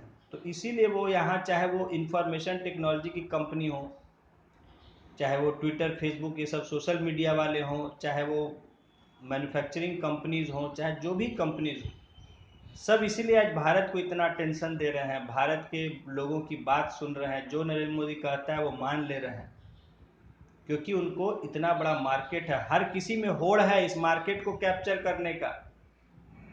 सैमसंग वाले सोच रहे हैं कि हम जो है सारा मोबाइल बना के भारत में ही बेच दें अपना सारा मोबाइल। रेडमी वाला सोच रहा है कि सैमसंग वाले की जगह हम अपना मोबाइल बेच लें। सोनी सोच रहा है कि हम बेच लें, और इसलिए सबको में होड़ लगी हुई है इस इतने बड़े मार्केट को कैप्चर करने का। ट्विटर सोच रहा है कि हम सब अपना सबसे ज़्यादा मेंबर यहाँ भारत में बना ले, फेसबुक सोच रहा है हम बना ले, और व्हाट्सएप जो तरह तरह के जो भी है सब में होड़ है, क्योंकि एक बहुत बड़ा मार्केट है। हम सब लोग कंज्यूमर्स हैं, हर चीज़ के हम लोग कंज्यूमर्स हैं, हम लोग कितनी सारी चीज़ें खरीदते हैं, यूज़ करते हैं। इंटरनेट के हम इतने बड़े सबसे बड़े कंज्यूमर हो गए हैं अमेरिका के बाद। तो इंटरनेट से सारी चीज़ें जुड़ी, सारी कंपनी आज इंटरनेट से जुड़ी हुई हैं, चाहे गूगल है, यूट्यूब है, फेसबुक, मेटा जो भी है, माइक्रोसॉफ्ट है। तो इसीलिए वो इंडियन लोगों को टॉप पोजीशन पे रख रहे हैं। इंडियन लोग को ऐसे ही नहीं रख रहे हैं टॉप पोजीशन पे, उसके पीछे भी कारण है। सुंदर पिचाई और ऐसे लोगों को जो बनाया जा रहा है टॉप पोजीशन पे, उसका कारण है कि चूंकि भारत बहुत बड़ा मार्केट है, और जो भारत से जुड़े हुए लोग हैं उनको यहाँ की बेहतर समझ है, और इसलिए वो उनको टॉप पोजीशन पे रख रहे हैं कि वो भारत के मार्केट को कैप्चर करेंगे। तो जहां देखिए, जिन बड़ी कंपनियों में देखिए आजकल भारत के लोग टॉप पोजीशन पे, क्योंकि उनको इंडिया का मार्केट को कैप्चर करना है। और इसीलिए देखिए कि जैसे ब्रिटिश में प्राइम मिनिस्टर बन रहे हैं, ऋषि सुनक को बनाया, तो ऐसे नहीं, वो भी इसी कारण से बनाया, क्योंकि ब्रिटेन में भी भारत के काफ़ी लोग रहते हैं, और वहाँ के जो बिजनेसमैन हैं उनको उसमें विश्वास है कि भाई ये हमारा भारत से बिजनेस को बढ़ाएगा, इसलिए उसको प्राइम मिनिस्टर चुना है। चाहे वो ब्रिटेन में चुना रहे हो, चाहे अमेरिका में जो भी लोग चुना रहे हो भारत के, या जहाँ भी देशों में चुना रहे, कारण ये है कि लोगों की सोच है कि भाई हमारी इकोनॉमी को कौन बचाएगा, तो भारत बचाएगा, और भारत से संबंध कौन सुधारेगा, भारत से व्यापार कौन बढ़ाएगा, तो जो भारत के इंडियन ओरिजिन का है वही लोग कर सकते हैं। भारतीय लोग भी इमोशनल हो जाते हैं, खुश हो जाते हैं कि हाँ भाई हमारे देश, हमारे यहाँ का आदमी वहाँ पीएम है या मिनिस्टर है या जो भी है, वाइस प्रेसिडेंट है। तो इसीलिए वो भारतीय लोगों को सपोर्ट कर रहे हैं, उनको पॉलिटिक्स में जिता रहे हैं, क्योंकि उनको भारत से बिजनेस चाहिए। सीधा सीधा समझिए, और कोई दूसरा चीज़ नहीं है, भारत का बिजनेस चाहिए, भारत से बिजनेस चाहिए। इसीलिए सभी देश में जो भी हो भारतीयों को आगे बढ़ाया जा रहा है, चाहे वो कंपनीज में पोजीशन में डाला जा रहा हो अच्छे, या पॉलिटिक्स में अच्छा सपोर्ट किया जा रहा है। तो ऋषि सुनक का पीएम बनना ऐसे ही नहीं है, क्योंकि कारण है कि भाई वो एक तो नारायण मूर्ति के दामाद है, और इन्फोसिस एक बहुत बड़ी कंपनी है जिसका बहुत रेपुटेशन है भारत में। और हाँ, उसके साथ साथ काबिल भी है, ऋषि सुनक भी एक काबिल आदमी है एज ए पर्सन। तो उसका सॉफ्टवेयर फील्ड में या बिजनेस फील्ड काफ़ी जो है उसका नाम है, और उसके पीछे भाई पूरा परिवार इन्फोसिस का एक विश्वास हो गया। तो इस वजह से उसे लोगों ने चुना है प्राइम मिनिस्टर कि ये हमारे देश को डेवलप कर सकता है, हमारे यहाँ की इकोनॉमी को सुधार सकता है, क्योंकि इकोनॉमी सब देशों की इकोनॉमी बैठ गई है। जितने ये रिच कंट्रीज गिनाते हैं, डेवलप्ड कंट्रीज गिनाते हैं, उनकी इकोनॉमी बैठ गई है, और वो सभी चाह रहे हैं कि हमें टेंडर कुछ मिल जाए, हमें कुछ टेंडर, हमें कुछ ठेका मिल जाए बनाने का भारत से, इसलिए भारत के आगे आगे पीछे कर रहे हैं। और नरेंद्र मोदी इधर देख रहे हैं कि भाई भारत में जिसका प्रधानमंत्री हूँ बहुत बड़ा मार्केट है, तो इसलिए सबके सामने दम सीना तान के चल रहा है कि आओ, सब आओगे ही मेरे सामने, सबको ज़रूरत है। तो उनका कॉन्फिडेंस ऐसे ही नहीं है,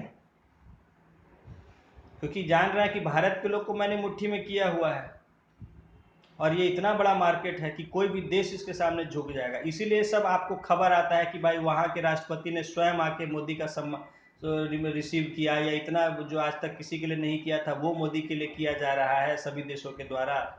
सारा प्रोटोकॉल तोड़ के जो है, पुराना ट्रेडिशन को छोड़ के लोग नए नए तरीकों से मोदी का स्वागत कर रहे हैं। वो यही है, वो फंसाने का, चारा दे के फंसाने की कोशिश में है। और मोदी भी चालाक है, ऐसा मोदी बेवकूफ़ नहीं है फंसने वाला, वो भी खूब सधा हुआ इंसान है। वो जानता है कि हमको कैसे चारा दे के लोग वेलकम करके जो है फंसाना चाह रहे हैं तरह तरह का। तो ये हमारा देश का कहने का मतलब समझ जाइए कि पूरे दुनिया में इसलिए हमारी इतनी ज़्यादा अभी ज़रूरत महसूस की जा रही है, क्योंकि इंडिया एक बहुत बड़ी इकोनॉमी है, बहुत बड़ा पॉपुलेशन है, हमारे इकोनॉमी का भी साइज़ बहुत बड़ा है और हमारे पास जेब में पैसा है।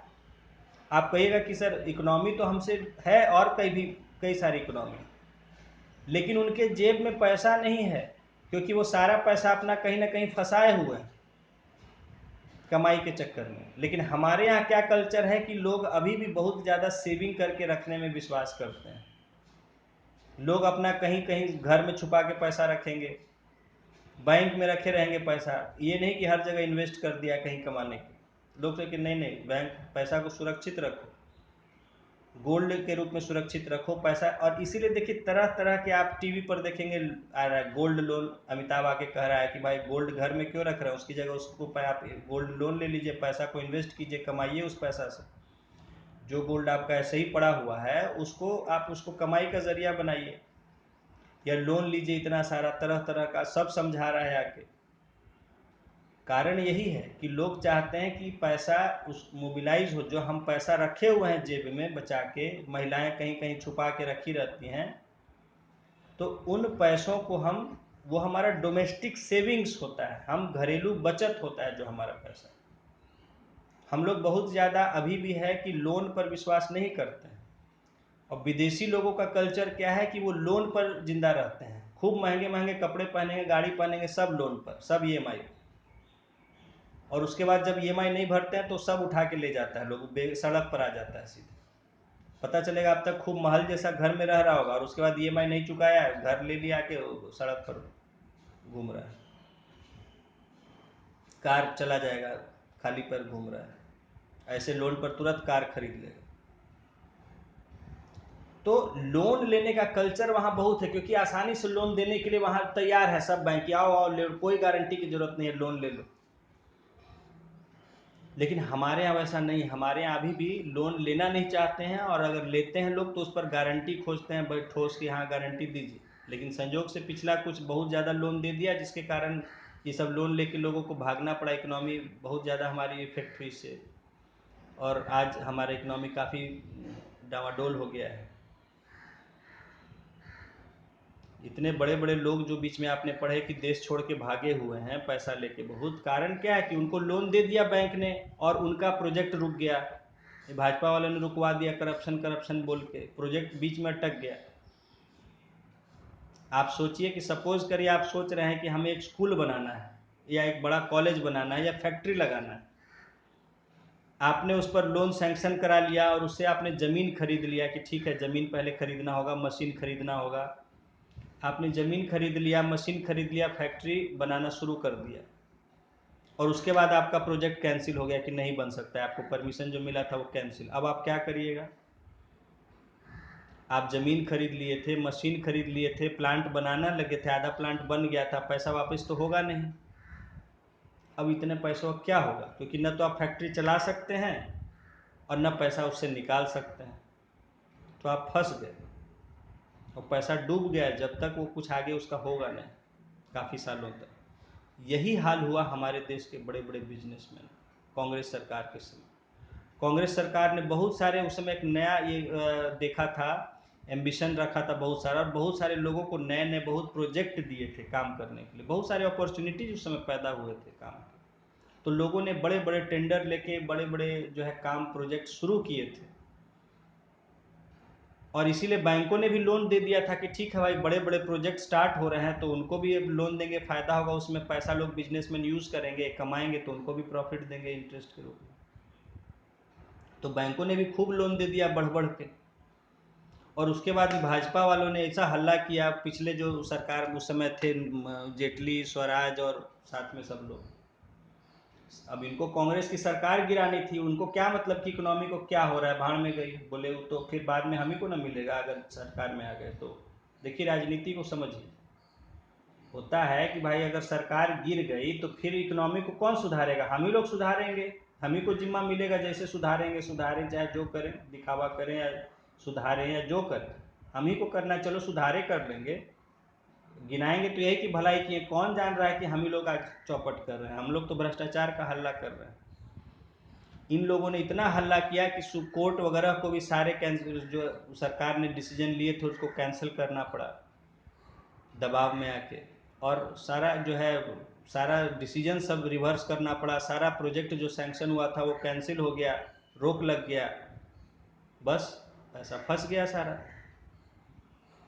अब क्या होगा, पैसा फंस गया तो उसका, अब बैंकों की भी हालत ख़राब हो गई थी, इसलिए बीच में बैंकों की हालत ख़राब हो गई थी क्योंकि पैसा तो लोन इतना दे दिए थे और पैसा सब फंस चुका था, अब काम कैसे होगा, इसलिए बैंकों को बहुत सारा बीच में बैंक डूबने लग गए, मर्जर हुआ बैंकों का बचाने के लिए, तो गवर्नमेंट ने फिर तरीका निकाला, भाजपा आई कि भाई नहीं, हम जो डूब गई हैं कंपनियां, जो प्रोजेक्ट रुक गए हैं उनको हम सुधारने का काम करेंगे, उसके लिए हम कुछ लोग को लगाएंगे, क्या किया जा सकता है, और उस पर फिर कार्रवाई चल रहा है। लोग तो समझ रहे हैं कि हमारा बहुत विकास हो रहा है, लेकिन ये विकास आप समझिए कि क्या किया गया, पहले हमको पीछे गरीब कर दिया गया और उसके बाद फिर दिखाया जा रहा है कि अब गरीबी आपका दूर कर रहे हैं, आपका डेवलपमेंट कर रहे हैं।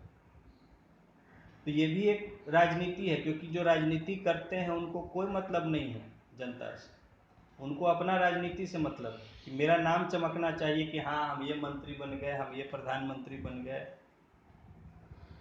उसके लिए वो जनता, कई बार जनता समझती नहीं है, जनता वोट दे रही है, उसको पता नहीं है कि हमारे जो इतना देश में हालत खराब हुआ है बिजनेस का, ये किसने किया, ये भाजपा का ही देन है। कांग्रेस तो बहुत डेवलप कर रही थी और खूब बढ़िया से उस समय डेवलपमेंट हो रहा था बिजनेस इकोनॉमी का,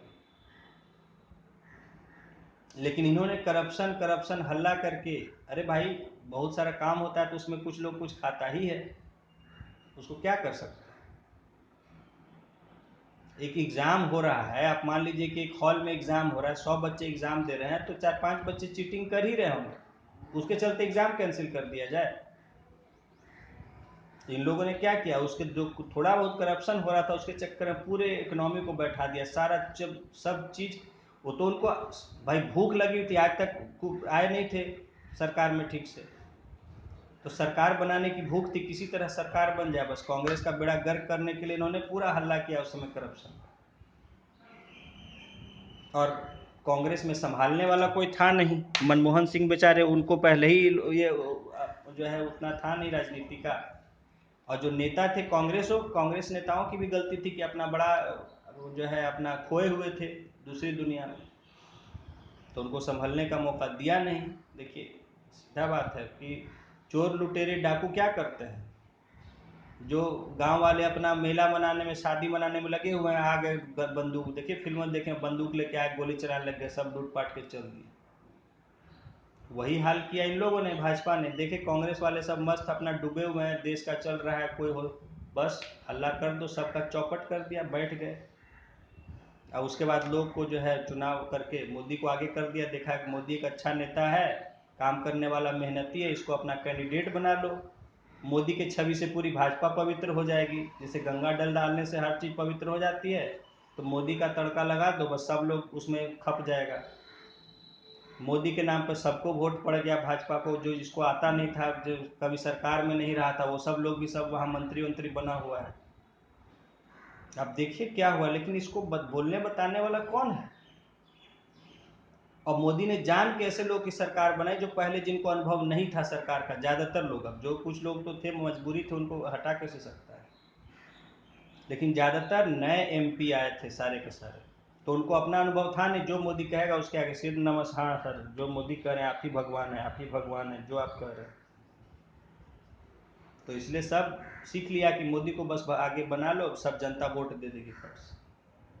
और जनता तो जो कह रहा है, मोदी कहने में, कहानी कहने में इतना माहिर है। मोदी का सबसे बड़ा क्वालिटी है कि बहुत बड़ा अच्छा वक्ता है, बोलने में बहुत एक्सपर्ट। ऐसे कहानी बना बना के घुमा फिरा के कर देगा, लगेगा लोग भी उसके बहकाव में आ जाते हैं कि हाँ भाई सब चीज़ तो आज ही हो रहा है, पहले कुछ हुआ ही नहीं।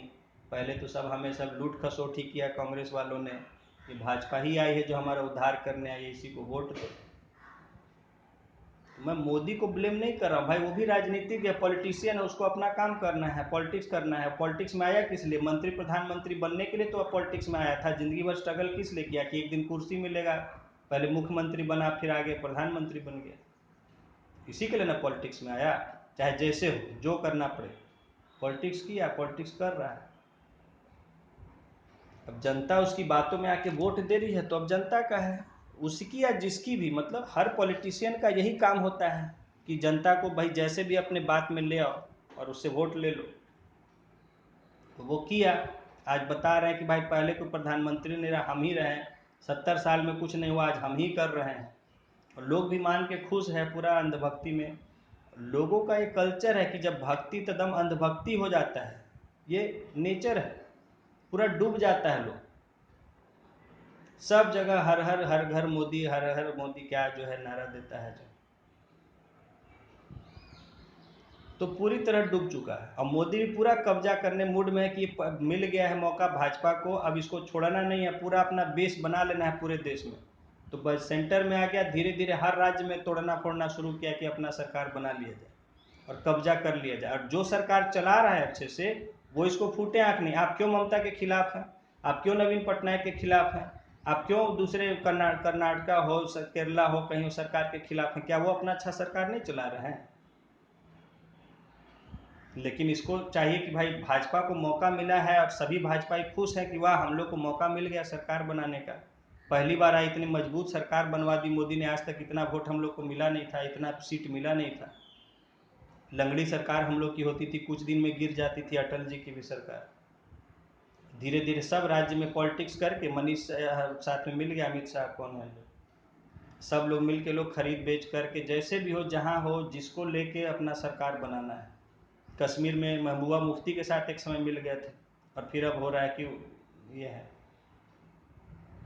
जहाँ मौका मिला अपनी सरकार बनाइए ताकि भाजपा का भविष्य सुरक्षित हो जाए। तो वही है, कह रहे हैं कुछ लोग कि अब ये भी बाकी पार्टियों की तरह कर रही है। तो पॉलिटिक्स है, खैर चलिए हम पॉलिटिक्स में थोड़ा आ गए, बट दिस इज द, अब ये हम लोग की जिम्मेदारी है, हमारे जैसे जो भी लोग देश के पढ़े लिखे लोग हैं, जो जानकार हैं, जो देख रहे हैं देश के मामलों को, उनको जो है उनकी जिम्मेदारी है कि जनता को सब सही बात बताएं। लेकिन मोदी ने ऐसा घपला किया, तो हम आपको क्या बताएं कि रेयर लोगों में से हैं, क्योंकि हमने अपनी आंखों से हर कुछ देखा है, संजोग से हम उस फील्ड को बहुत फॉलो किए हैं, फील्ड से जुड़े हुए हैं, पर्सनली हमने आंखों से देखा है हर चीज़ को, इसलिए हम आपको ये बात बता पा रहे। तो बहुत लोग हैं, बहुत जानकार विद्वान हैं, लेकिन उनको कोई समझ में नहीं है कि क्या हो रहा है। इतना हेर फेर कर दिया, और मोदी ने पहले से जो भी सिस्टम चला रहा था सबको उलट पलट करके रख दिया कि किसी को होश ही नहीं लगे कि क्या हो रहा है। कोई सिस्टम होगा तब ना पता चलेगा कि अच्छा हो रहा है बुरा हो रहा है। महंगाई का डेटा है, आ रहा है तो पता चलेगा महंगाई का डेटा ही का तरीका चेंज कर दो कि पते नहीं चले, और हम जितना कहें कि हाँ देखिए महंगाई कितना कम कर दिए, तो दिखाएगा कि महंगाई कम हो गया है। ग्रोथ रेट, हाँ देखिए कितना ग्रोथ रेट हो गया है। सब आंकड़ों का हेरा फेरी है। और शुरू में जो स्कॉलर लोग हैं वो लोग इसमें रहे भी परेशान, कोशिश किए कि हम सही बात को रखें सामने। मोदी ने ऐसा सबको पीछे से डंडा किया कि सबका जो जॉब था जॉब छीन लिया, सैलरी था सैलरी बंद करवा दिया, जो भी था कि कोई हमारे खिलाफ बोल नहीं सके। और मीडिया को ही पूरा ले लिया, मीडिया को अपना, अंजना ओम कश्यप हेलीकॉप्टर लेके घूम रही है पूरा इंडिया जो है भूमि चुनाव में, उसको तो अपना था कि हेलीकॉप्टर लेके, हम ऐसा जर्नलिस्ट बने इतिहास में जो हेलीकॉप्टर लेके चला अपना, तो वो अपना चैनल चलाई, आज तक चलाने के लिए मोदी अपना अलग कर रही है। तो सबका देखिए, देश सबका अपना अपना स्वार्थ होता है, कोई जनता के लिए यहाँ नहीं बैठा हुआ है। सब अपना स्वार्थ में है, सबको अपना अपना चमकाना है। तो जो टीवी चैनल वाला है उसको टीवी चैनल चमकाना है, राजनीति वाले उनको राजनीति चमकाना है, अधिकारी है उसको अपना कैरियर चमकाना है। और सब किसके कॉस्ट पर होता है? At the cost of people, लोगों के कॉस्ट पर। लोगों के फंड पे सब चल रहा है। मोदी सब जगह घूम रहे हैं, मंत्री सब जगह घूम रहे हैं, जो भी काम हो रहा है मतलब सब किसके पैसे से हो रहा है? कोई अपना घर का पैसा लगाया है कि सब जनता के पैसे पे हो रहा है? सब जनता के पैसा पर सारा नेता इतना लेगा, बड़ा बड़ा गाड़ी घूमेगा, लगेगा कितना वीआईपी का, वो सारा सब भिखारी है। सब का सब भिखारी जनता का पैसा पर सब लूट के और बन रहा है कि हम गाड़ी में घूम रहे हैं, इतना वीआईपी हो गए। जनता उसके लिए जनता का रोक दिया जाएगा कि नहीं वीआईपी लोग आ रहे हैं। वीआईपी वाले सब भिखारी आ रहा है लाइन से, तुम लोग का पैसा खा के सब गाड़ी में घूम रहा है। सबसे बड़ा चोर और भिखारी सब है। तुम तो शराफत से रहते हो, कम से कम मेहनत से कमाते हो। और रोक देगा कि वीआईपी लोग आ रहा है। नेहरू कभी नहीं रुकवाया ट्रैफिक। नेहरू एक गाड़ी में चलता था अकेले, एक ड्राइवर के साथ। उसने अपना प्रॉपर्टी दिया देश को। नेहरू ने अपना प्रॉपर्टी से किया था राजनीति। कांग्रेस किससे चली थी? नेहरू के प्रॉपर्टी से चली थी, और ऐसे बहुत से लोगों के प्रॉपर्टी से। उस समय के पॉलिटिशियन वो अपना प्रॉपर्टी भी सब ध्यान में दे दिए थे देश के लिए। आज कांग्रेस पर जो सवाल उठाया जा रहा है अलग बात, लेकिन उस समय के जो पॉलिटिशियन थे उन्होंने अपने पैसों से राजनीति की थी। अपना पैसा अपना सब कुछ लगा देते थे और लोगों से भी लेते थे। और आज क्या है? आज लोगों के पैसा पर राजनीति होता है कि लोगों से जितना लोगों का पैसा खाओ। ठीक है, लेकिन कौन है समझने वाला?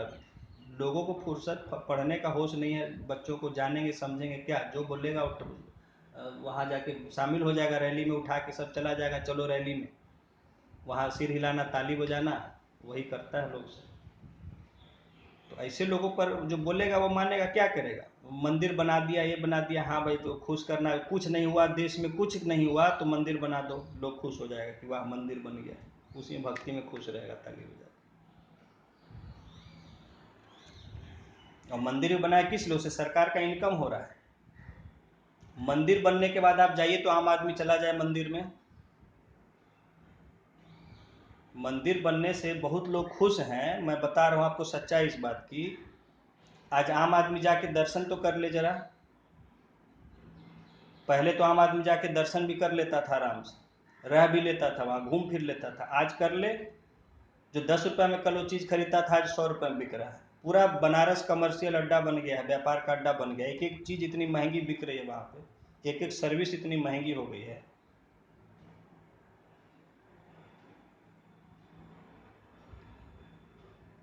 तो आज आम आदमी जाके दर्शन कर ले जरा काशी विश्वनाथ के।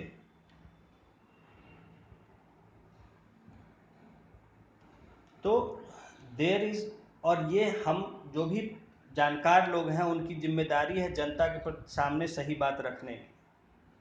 तो लोगों ने बहुत दिन तक कोशिश किया शुरू में, लेकिन मोदी ने ऐसा, क्योंकि सब इसके भांग खाए हुए, अब जो कर रहा है लोग सब उसके सपोर्ट में है, तो लोग उन्होंने भी छोड़ दिया कि जाओ भाई तुमको झेलना है अपना जैसा, तुम हमको क्या मतलब, हम पहले भी थे, हम अभी भी ठीक से। सरकार चलाएगा तुम पर, लूटेगा तुम पर, जो करेगा तुम पर। महंगा खाने को तुमको मिलेगा, मिलेगा कि नहीं मिलेगा खाने के लिए अपना समझोगे, वोट दोगे तो। छोड़ दिया सब, जो करना है करो। तो ये हाल है। ठीक है, सच्चाई बहुत चीज़ है जो अब राजनीति अलग चल रही है, तो जनता को पता ही नहीं रहता है राजनीति कौन बता रहा है और क्या समझ है जनता को। और हमारे सामने हर जगह टीवी अखबार इस सब में दिखाया जा रहा है कि अरे देश का कितना विकास हो रहा है, मोदी ये कर रहा है, मोदी वो कर रहा है। अरे पहले से भी तो साथ सब था। मोदी क्या किया? नया स्कीम क्या लाया? सब पहले से जो स्कीम था उसका नाम बदल बदल के, शहर जो है उसका नाम बदल दो, स्कीम जो है, गली है, सड़क है, सबका नाम बदल दो। क्या पहले से सड़क नहीं था वो? तो पॉलिटिक्स लाया कि हाँ औरंगजेब रोड था तो उसको ये रोड कर दो, क्योंकि मुस्लिम के नाम पर उसको नाम बदल दो, जैसे हमने वो रोड बनाया है। अरे रोड तो पहले ही से ना बन के आया था कि आप बना दिए रोड, उसका नाम बदल दिए खाली। बहुत अच्छा तरीका है, नाम बदल दो, क्रेडिट हमको हो जाएगा, कल को सब जानेगा समझेगा कि भाजपा के लोगों ने ही सारा रोड बनवाया, सब विकास किया देश। देखिए राजनीति कितनी गहरी है नाम बदलने का, ताकि जो भी चीज़ है वो आने वाला जनरेशन समझेगा, वो तो पढ़ेगा कि हाँ भाई नरेंद्र मोदी रोड, तो समझेगा नरेंद्र मोदी बनवाया था इसको, या उनके नाम पर रखा गया, या यही लोग ये थे, उससे पहले का भुला जाएगा लोग इतिहास की कौन क्या था नहीं।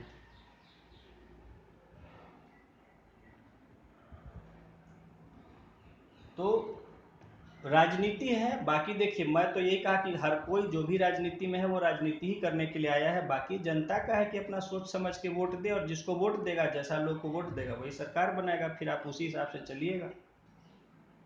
तो ठीक है, राजनीति है, सब अपना अपना बात रख रहे हैं, जिसको पसंद है उसको वोट दे आदमी, उसकी सरकार बने। देखिए किसकी सरकार बनती है, बनेगी तो बीजेपी की। अभी दूसरे सब सोए हुए हैं भांग खा के, सब अभी सूझ नहीं रहा है। चलिए अब यहाँ देखिए एक हमारा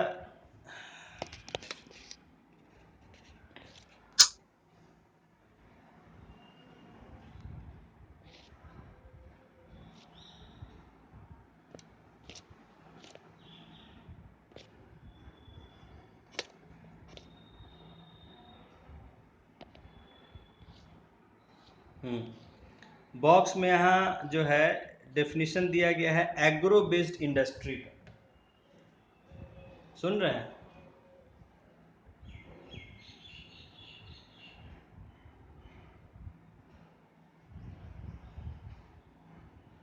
अभिषेक,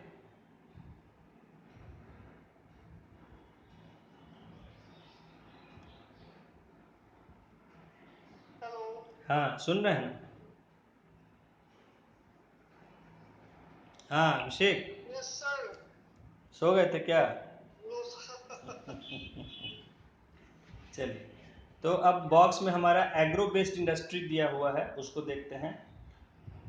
एग्रो बेस्ड इंडस्ट्री क्या है? All those industries which are dependent on agricultural production और get raw materials from agriculture in their production are known as agro based industry. देखिए एग्रो बेस्ड इंडस्ट्रीज को हम कई ग्रुप में बांटते हैं। तो जब हम सोर्सेज ऑफ रॉ मटेरियल के हिसाब से बांटते हैं तो एक उसमें आता है एग्रो बेस्ड इंडस्ट्री, यानी ऐसे इंडस्ट्री जो एग्रीकल्चर पर बेस्ड है। और एग्रीकल्चर पर बेस्ड होने का क्या मतलब है कि जो उनका रॉ मटेरियल है वो एग्रीकल्चर से मिलता है, या एग्रीकल्चर में जो चीज़ पैदा होती है उसी को वो कुछ प्रोसेसिंग करते हैं। तो ऐसे इंडस्ट्रीज को हम कहते हैं एग्रो बेस्ड इंडस्ट्री। जैसे शुगर इंडस्ट्री, तो शुगर इंडस्ट्री में कच्चा माल क्या है? Sugar cane. और शुगर केन कहाँ से मिलता है? एग्रीकल्चर से। तो इसको हम कह देते हैं एग्रो बेस्ड इंडस्ट्री। उसी तरह जो मान लीजिए इथेनॉल का प्लांट है, तो इथेनॉल प्लांट जो इथेनॉल बनता है वो कहाँ से बनता है? शुगर केन के जूस से बनता है। और वो जूस कहाँ से मिलता है? शुगर केन। शुगर केन कहाँ से आया? एग्रीकल्चर से आया, तो वो भी होगा एग्रो बेस्ड इंडस्ट्री। मान लीजिए कहीं कोई पापड़ बनाने का प्लांट है, तो पापड़ बनाने का जो प्लांट है वो क्या लेता है? तो वो जो भी है, जो दाल वगैरह है, चना वगैरह, जो भी चीज़ से पापड़ बनता है, मूंग दाल है, जो भी है, वो कहाँ से मिल रहा है? एग्रीकल्चर से। तो पापड़ का भी इंडस्ट्री होगा, उसको हम एग्रो बेस्ड इंडस्ट्री कह देंगे। जूस बनाने का, जैम बनाने का, जेली बनाने का, जो तरह तरह का जितना भी फूड से जुड़ा हुआ चीज़ है, तो फूड प्रोडक्ट्स वाले सारी चीज़ क्या हो जाएगा? एग्रो बेस्ड इंडस्ट्री हो जाएगा। या जो ऐसा चीज़ जैसे रस्सी बनाने का, जूट का रस्सी, जूट का बैग तैयार होता है, तो जूट कहाँ से मिलता है? एग्रीकल्चर से। तो जूट से, जूट का रस्सी, जूट का बैग वगैरह जो भी बनाने का वो होगा, वो भी क्या हो जाएगा? Agro based industry. तो यानी ऐसे इंडस्ट्रीज हैं जो कि एग्रीकल्चर से जो चीज़ पैदा होता है उस पर डिपेंडेंट हैं, या उसको कच्चा माल के रूप में यूज़ करते हैं। जैसे पेपर इंडस्ट्री हो गया। पेपर इंडस्ट्री नहीं, पेपर इंडस्ट्री एग्रो बेस्ड नहीं होगा, इसलिए कि वो वुड से मिलता है, वो एग्रीकल्चर में नहीं आता है, तो पेपर इंडस्ट्री नहीं होगा। ठीक है, तो जो एग्रीकल्चर पर बेस्ड है, जैसे मिल्स, जितने राइस मिल्स हो गए, या आटा के मिल, व्हीट फ्लावर मिल हो गए, या जो भी इस तरह के मिल्स हो गए जो कि चावल है, आटा है या चना है, इन सब चीज़ों का इस्तेमाल करके कुछ भी बना रहे हैं, तो वो सारी चीज़ें क्या हो जाएंगी, एग्रो बेस्ड इंडस्ट्री। देखिए for example, to prepare pickle from mango and tomato sauce from tomato, जो ऐसा इंडस्ट्री है जो मैंगो का पिकल जहां बनाया जाता है या टोमेटो से टोमेटो सॉस बनाया जाता है, पैक करके बेचा जाता है। ये सब क्या है, जो टोमेटो सॉस बना रही है किसान वगैरह कंपनी, देखिए तो ये क्या है, टोमेटो लेती है कच्चा माल के रूप में, टोमेटो क्या एग्रीकल्चरल प्रोडक्ट, एग्रो बेस्ड हो गया। उसी तरह जो अगर पिकल बनाती है तो उसको कच्चा आम चाहिए, आम क्या है, उगता है, लोग उगाते हैं, तो ये सब एग्रो बेस्ड इंडस्ट्री हो गया। इन द हाँ हाँ यहाँ तक कर रहे थे। तो इकोनॉमिक क्राइसिस की हम बात कर रहे थे कि हमारे यहाँ अभी भी लोन का कल्चर बहुत ज़्यादा नहीं है, हालांकि उसको बढ़ावा दिया जा रहा है। देखिए दिन में 100 बार फ़ोन करेगा लोन वाला, लोन ले लीजिए, ये कंपनी वो कंपनी से फ़ोन करेगा, लोन ले लीजिए, पर्सनल फाइनेंस ले लीजिए, मैसेज करेगा, व्हाट्सएप करेगा, कोशिश करेगा कैसे, क्योंकि इसमें होता है एक सिबिल स्कोर होता है। आप अगर क्रेडिट का यूज़ करते हैं, लोन्स वगैरह का यूज़ करते हैं, तो आपका एक सेंट्रलाइज सिस्टम है जहां आपका एक स्कोर दिया जाता है आपको, आपके लोन के परफॉर्मेंस पर, आप लोन्स को कैसे अपना रीपे करते हैं और किस तरह का आपका जो बिजनेस या इनकम या जो भी है, तो उसके अनुसार एक स्कोर होता है जिसको सिबिल स्कोर कहते हैं। तो जिन लोगों का सिबिल स्कोर अच्छा होता है उनको लोन जल्दी दे दिया जाता है। तो वो यही करते हैं, सिबिल स्कोर देखते हैं और जिनका अच्छा होता है उनको लगातार उनको फंसाने की, जैसे लोन ले लीजिए, हम दे रहे हैं आपको जितना लोन चाहिए 5 मिनट में सैंक्शन हो जाएगा, कितना लाख का लोन चाहिए। तो हम लोग को मैसेज इस तरह का, चाहे व्हाट्सएप पर हर जगह से एसएमएस करते रहेगा, फ़ोन करते रहेगा। हम तो ब्लॉक कर दिए हैं 50-60 नंबर को, ब्लॉक करना पड़ा है। आता है नंबर बदल बदल के कॉल करेगा, अभी ब्लॉक करेंगे फिर अगला बदल के करेगा, सॉफ्टवेयर से वो सब जनरेटेड होता है। नंबर चेंज कर करके कॉल करेगा, नंबर हम ब्लॉक करते करते थक गए, तो कॉल करेगा, लोन ले लीजिए, लोन ले लीजिए, लोन ले लीजिए। देखता है सिबिल स्कोर अच्छा है, जब लोन लिया है तो बहुत अच्छे से जल्दी उसको रीपे कर दिया है, बस अब लोन देने के लिए तैयार है। तो ये, हाँ मैं ये बता रहा था कि हमारे यहाँ लोगों का जो है अभी भी लोन लेने का कल्चर नहीं है, और वो डोमेस्टिक सेविंग अपना करना चाहते हैं। उनका कल्चर है कि पहले पैसे बचाओ फिर उसको इस्तेमाल करो, बजाय कि अभी पैसा आया नहीं है पहले से ईएमआई सब पर ले लो। हालांकि ईएमआई भी अब ठीक है, एश्योर्ड इनकम जहाँ है तो वहाँ ईएमआई वाला स्कीम भी काफ़ी काम करता है। जैसे अमेजन भी हमको देता है, जो है बहुत हम पुराने कस्टमर हैं तो अमेजन हमको स्पेशल फैसिलिटी देता है, उसमें बिना किसी उसके जो है आप जितने ईएमआई पर कोई भी चीज़ ले सकते हैं। तो हर कोई आपको ईएमआई पर देने के लिए तैयार है। तो लोन्स पर क्या है कि मैंने बताया कि वेस्ट में लोन का बहुत ज़्यादा कल्चर, ईएमआई का बहुत ज़्यादा कल्चर। नौकरी लगा नहीं कि वो सब चीज़ ईएमआई पर ले लेगा, वो घर भी ले लेगा, गाड़ी भी ले लेगा, सब कुछ ले लेगा, और अगला 20 साल तक वो ईएमआई भरता रहेगा। और पता चलेगा कि किसी दिन उसका नौकरी चला गया, बस उसका सब चीज़ आके बैंक ले लेता है, उसका घर ले लेता है, गाड़ी ले लेता है, वो सड़क पर आ जाता है। ये सच्चाई है। इसी कारण जो इकोनॉमिक क्राइसिस आई थी 2007-8 में, वो इसी कारण से आई थी। देखिए मैं आपको बहुत कुछ इकोनॉमी का इसमें समझा रहा हूँ। तो हुआ क्या था वहाँ की, लोन इतना ज़्यादा लोगों ने ले लिया था। देखिए यूएस में क्या है कल्चर, लोन फटाक से देना चाहते हैं लोग। मतलब वहाँ क्या है कि यहाँ तो क्या है कि आप लोन लेने जाइएगा तो आपको बहुत तमाशा है, लोन लोन देना नहीं चाहेंगे। बैंक में जाइएगा तो बैंक वाले तरह तरह का पहले आपको ये करेंगे कि मत लिया, उसका आपको अड़चन डालेंगे। उसके बाद फिर हैं आप बुलाएंगे, आपको आपसे गारंटी लेंगे, आपसे गारंटर खोजेंगे कि हाँ कुछ आप अपना गारंटी जमा कीजिए, कुछ कागज़ वगैरह या साथ में गारंटर रखिए, तब जाके लोन देंगे। लोन सैंक्शन होने पर भी आपको लोन का पैसा धीमे धीमे दिया जाता है, तुरंत नहीं दे दिया जाता है।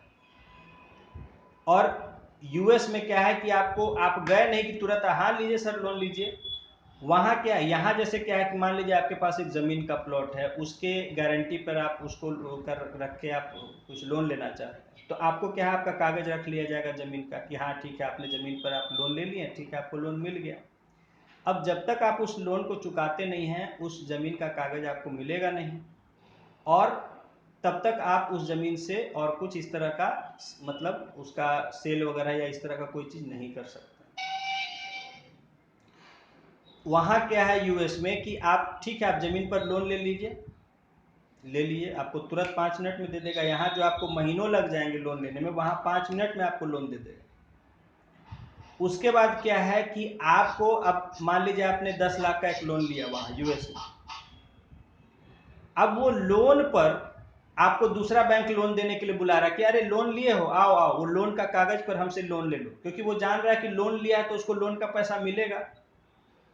उस लोन के पैसे पर वो अगला उसको लोन दे देगा कि आओ तुमको हम लोन के कागज पर लोन देते हैं। यहाँ का आदमी क्या है, वो सोचता है अगर एक बार मेरा जमीन का कागज फंस गया लोन में, तो अब उस जमीन का हम कुछ कर नहीं पाएंगे या उस पर और कुछ वैसा नहीं कर पाएंगे, वो तो मेरा बंद गया जब तक चुका नहीं दो।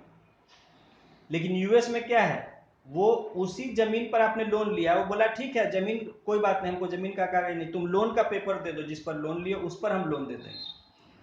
वो दूसरा लोन जो लिया उसके पेपर पर तीसरा उसको लोन देगा कि बोलेगा आओ आओ उसी लोन पर हम तुमको और लोन दे देते हैं, लोन ही ना चाहिए।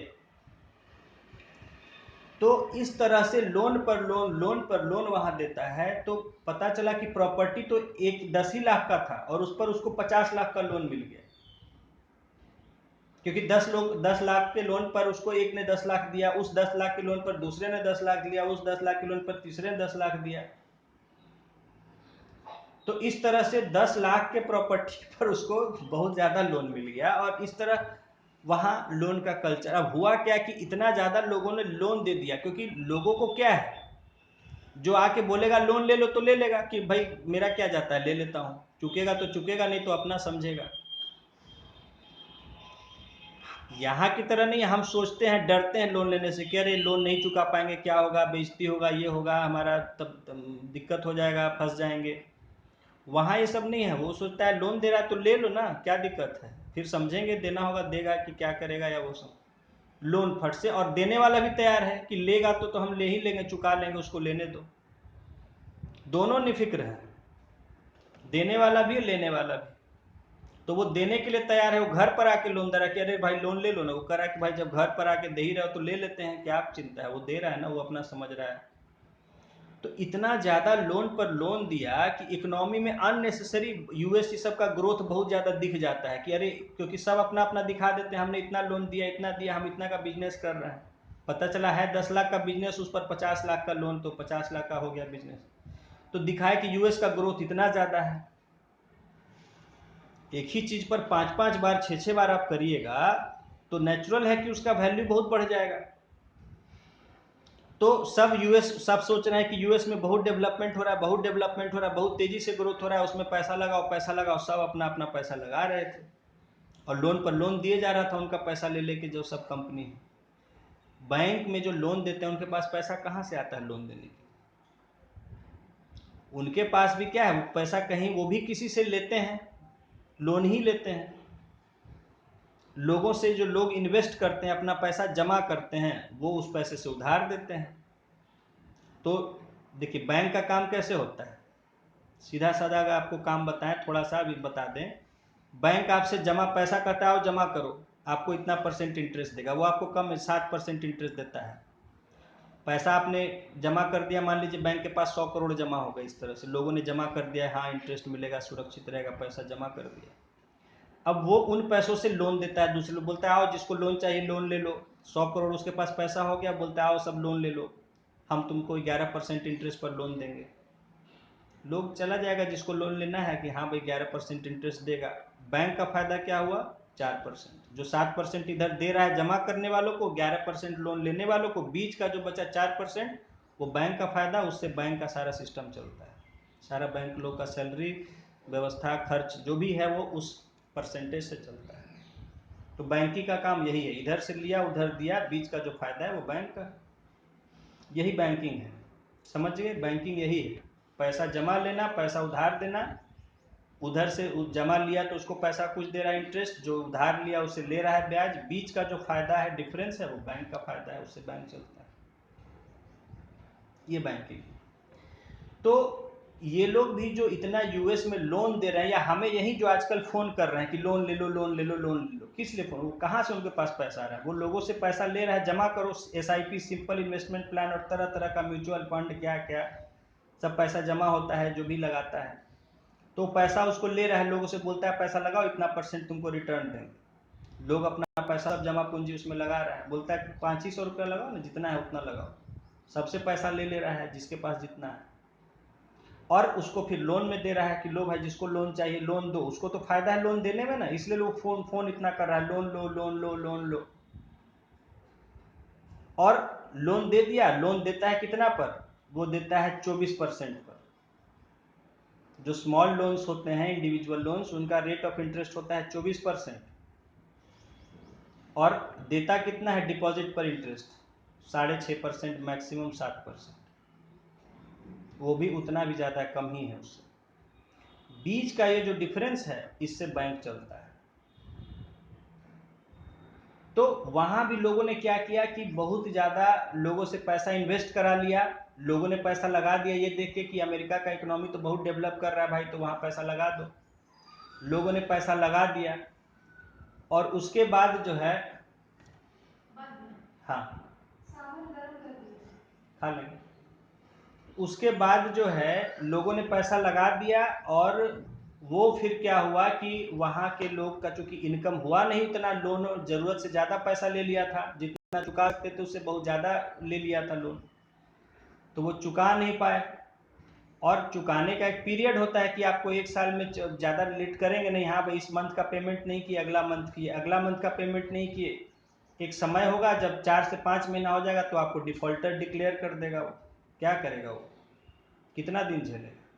तो जब डिफॉल्टर ऐसे होने लग गए तो पता चला कि भाई ये तो सब डिफॉल्टर हो रहे हैं, पैसा दे ही नहीं पा रहे हैं, और उनकी इकोनॉमी जो थी वो धड़ाम से गिर गई। जो बड़े बड़े कंपनीज थी वहाँ की, लेमन ब्रदर्स और मेरिल क्या क्या नाम था, तो वो सब जो हैं कंपनियां, जो और वहाँ यही फाइनेंस कंपनीज डूबी हैं जो पैसा लोन पर सब इन्वेस्ट कराती हैं सब। एक थी लेमन ब्रदर्स और दूसरी थी क्या नाम है, मेरिल लिंच से कुछ नाम था। दो जो वहाँ की सबसे बड़ी कंपनियां थी अमेरिका की, वो धड़ाम से गिर गई एक ही दिन, क्योंकि सारा पैसा वो ऐसे फंसाई हुई थी और पैसा मिला नहीं, डूब गया कंपनी। बस धीरे धीरे धड़ाधड़ यूएस की इकोनॉमी क्रैश हुई, यूएस की इकोनॉमी क्रैश हुई। अब यूएस में जितने लोग, सब तो बाहर का पैसा लगा हुआ था, यूएस के लोग थोड़े पैसा लगाए हुए थे। यूएस के लोग तो पैसा लिए हुए थे ज़्यादातर, वहाँ के जैसे हमारे यहाँ आम आदमी है वैसे वहाँ भी आम आदमी है।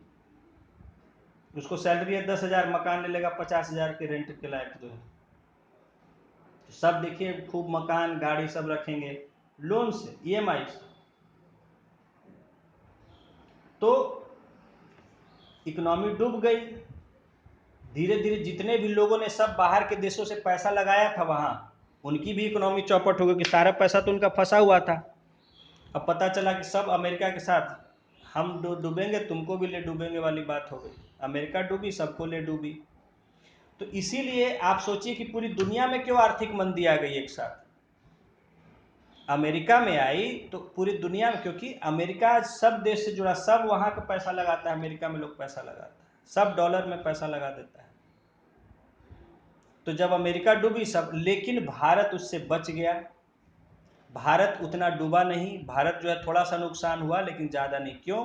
क्योंकि यहाँ के लोग अभी भी उतना ज़्यादा इन्वेस्ट करने में विश्वास नहीं करते, लोग अपने पास पैसा बचा के रखने में विश्वास रखते थे। तो अपना पैसा लोगों ने सुरक्षित अपने अपने घरों में रखा हुआ था या बैंकों में रखा हुआ था, बजाय तरह तरह की स्कीमों में इन्वेस्ट करने के। और इस वजह से उनका नुकसान बच गया। जो लोग लगाए हुए थे उनका पैसा डूब गया।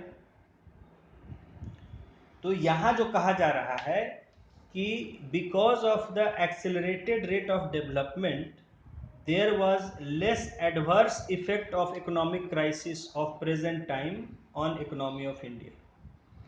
क्योंकि हमारा विकास हुआ और हमने पैसा बचा के रखा हुआ था। हमारा डोमेस्टिक इकोनॉमी कहते हैं, डोमेस्टिक, हम ज़्यादातर जो है हमारा अपना अपना ही डिमांड से चलता है, यानी हम जो बनाते हैं यहाँ के लोग, वो यहीं के लोग इस्तेमाल करते हैं ज़्यादा। इतना बड़ा देश है, इतने लोग हैं, तो और जगह जाने की क्या ज़रूरत है, पहले यहीं ज़्यादा बिक जाता है, सब यहीं खपत हो जाता है। और यहाँ के लोग जो यहाँ का पैसा वो यहीं लगाते हैं, ज़्यादा बाहर नहीं लगाते हैं। तो डोमेस्टिक बेस्ड इकोनॉमी है हमारा, तो इस वजह से हम जो है बाहर अमेरिका में क्या भूकंप आया हुआ है उससे बहुत प्रभावित नहीं हुए। लेकिन जो लोग बहुत ज़्यादा स्टॉक शेयर इस सब में डील करते हैं उनका पैसा डूबा। जो लोग बहुत ज़्यादा अपना पैसा शेयर में स्टॉक में लगा के जीते थे तो उनका पैसा डूब गया, क्योंकि उनका पैसा तो वहाँ अमेरिका में लगा हुआ था। लेकिन जो लोग अपना घर बार में पैसा बैंक में सेफ रखे हुए थे वो बच गए इसके नुकसान से, उनका पैसा नहीं डूबा। तो इसलिए इंडिया जो है उस पर इकोनॉमिक क्राइसिस का बहुत प्रभाव नहीं पड़ा था। It is a matter of immense satisfaction that different efforts were made for development of Bihar in last few years। तो ये कहा जा रहा है कि बहुत संतोष की बात है कि पिछले कुछ सालों में बिहार में विकास के बहुत कार्य किए जा रहे हैं, बहुत सारे कदम उठाए जा रहे हैं। This progress of Bihar has been acclaimed world wide. ये जो बिहार का विकास हुआ है पूरी दुनिया में इसकी तारीफ किया जा रहा है। If the country and Bihar participate in the present process of development, then India will be amongst the developed countries in the 21st century from the economic point of view। कहा जा रहा है कि अगर देश और बिहार राज्य आज का जो विकास का प्रक्रिया चल रहा है उसमें तेजी से भाग ले तो 21वीं शताब्दी में भारत जो है वो डेवलप्ड कंट्रीज में गिना जाएगा। सही बात है अगर इस तरह विकास हुआ। लेकिन विकास क्या हो गया, जो कोरोना आ गया और जो पहले से आर्थिक मंदी आई थी उससे तो थोड़ा सा हुआ था, कोरोना ने इतना हमको पीछे धकेल दिया। ये सब बातें हो रही जो कोरोना के पहले की बातें हैं। कोरोना आ गया उससे इतना ज़्यादा हमारा नुकसान हुआ कि वो हमको फिर से पीछे धकेल दिया देश। So it is clear that the economic development of Bihar has an important role to play in economic development of the country। तो ये इससे कहा जा रहा है कि इससे साफ साफ स्पष्ट है कि बिहार का जो आर्थिक विकास है उसका देश के आर्थिक विकास में एक महत्वपूर्ण भाग है। तो ये था हमारा बिहार का देश के विकास में क्या रोल है।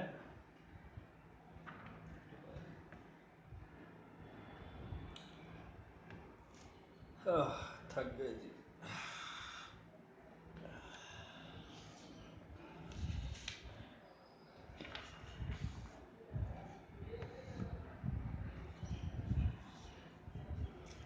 अच्छा एक 5 मिनट का ब्रेक लेते हैं अभिषेक, उसके बाद कंटिन्यू करते हैं। इसको आज करा देते हैं, 5-10 मिनट का ब्रेक लेके करा देते हैं।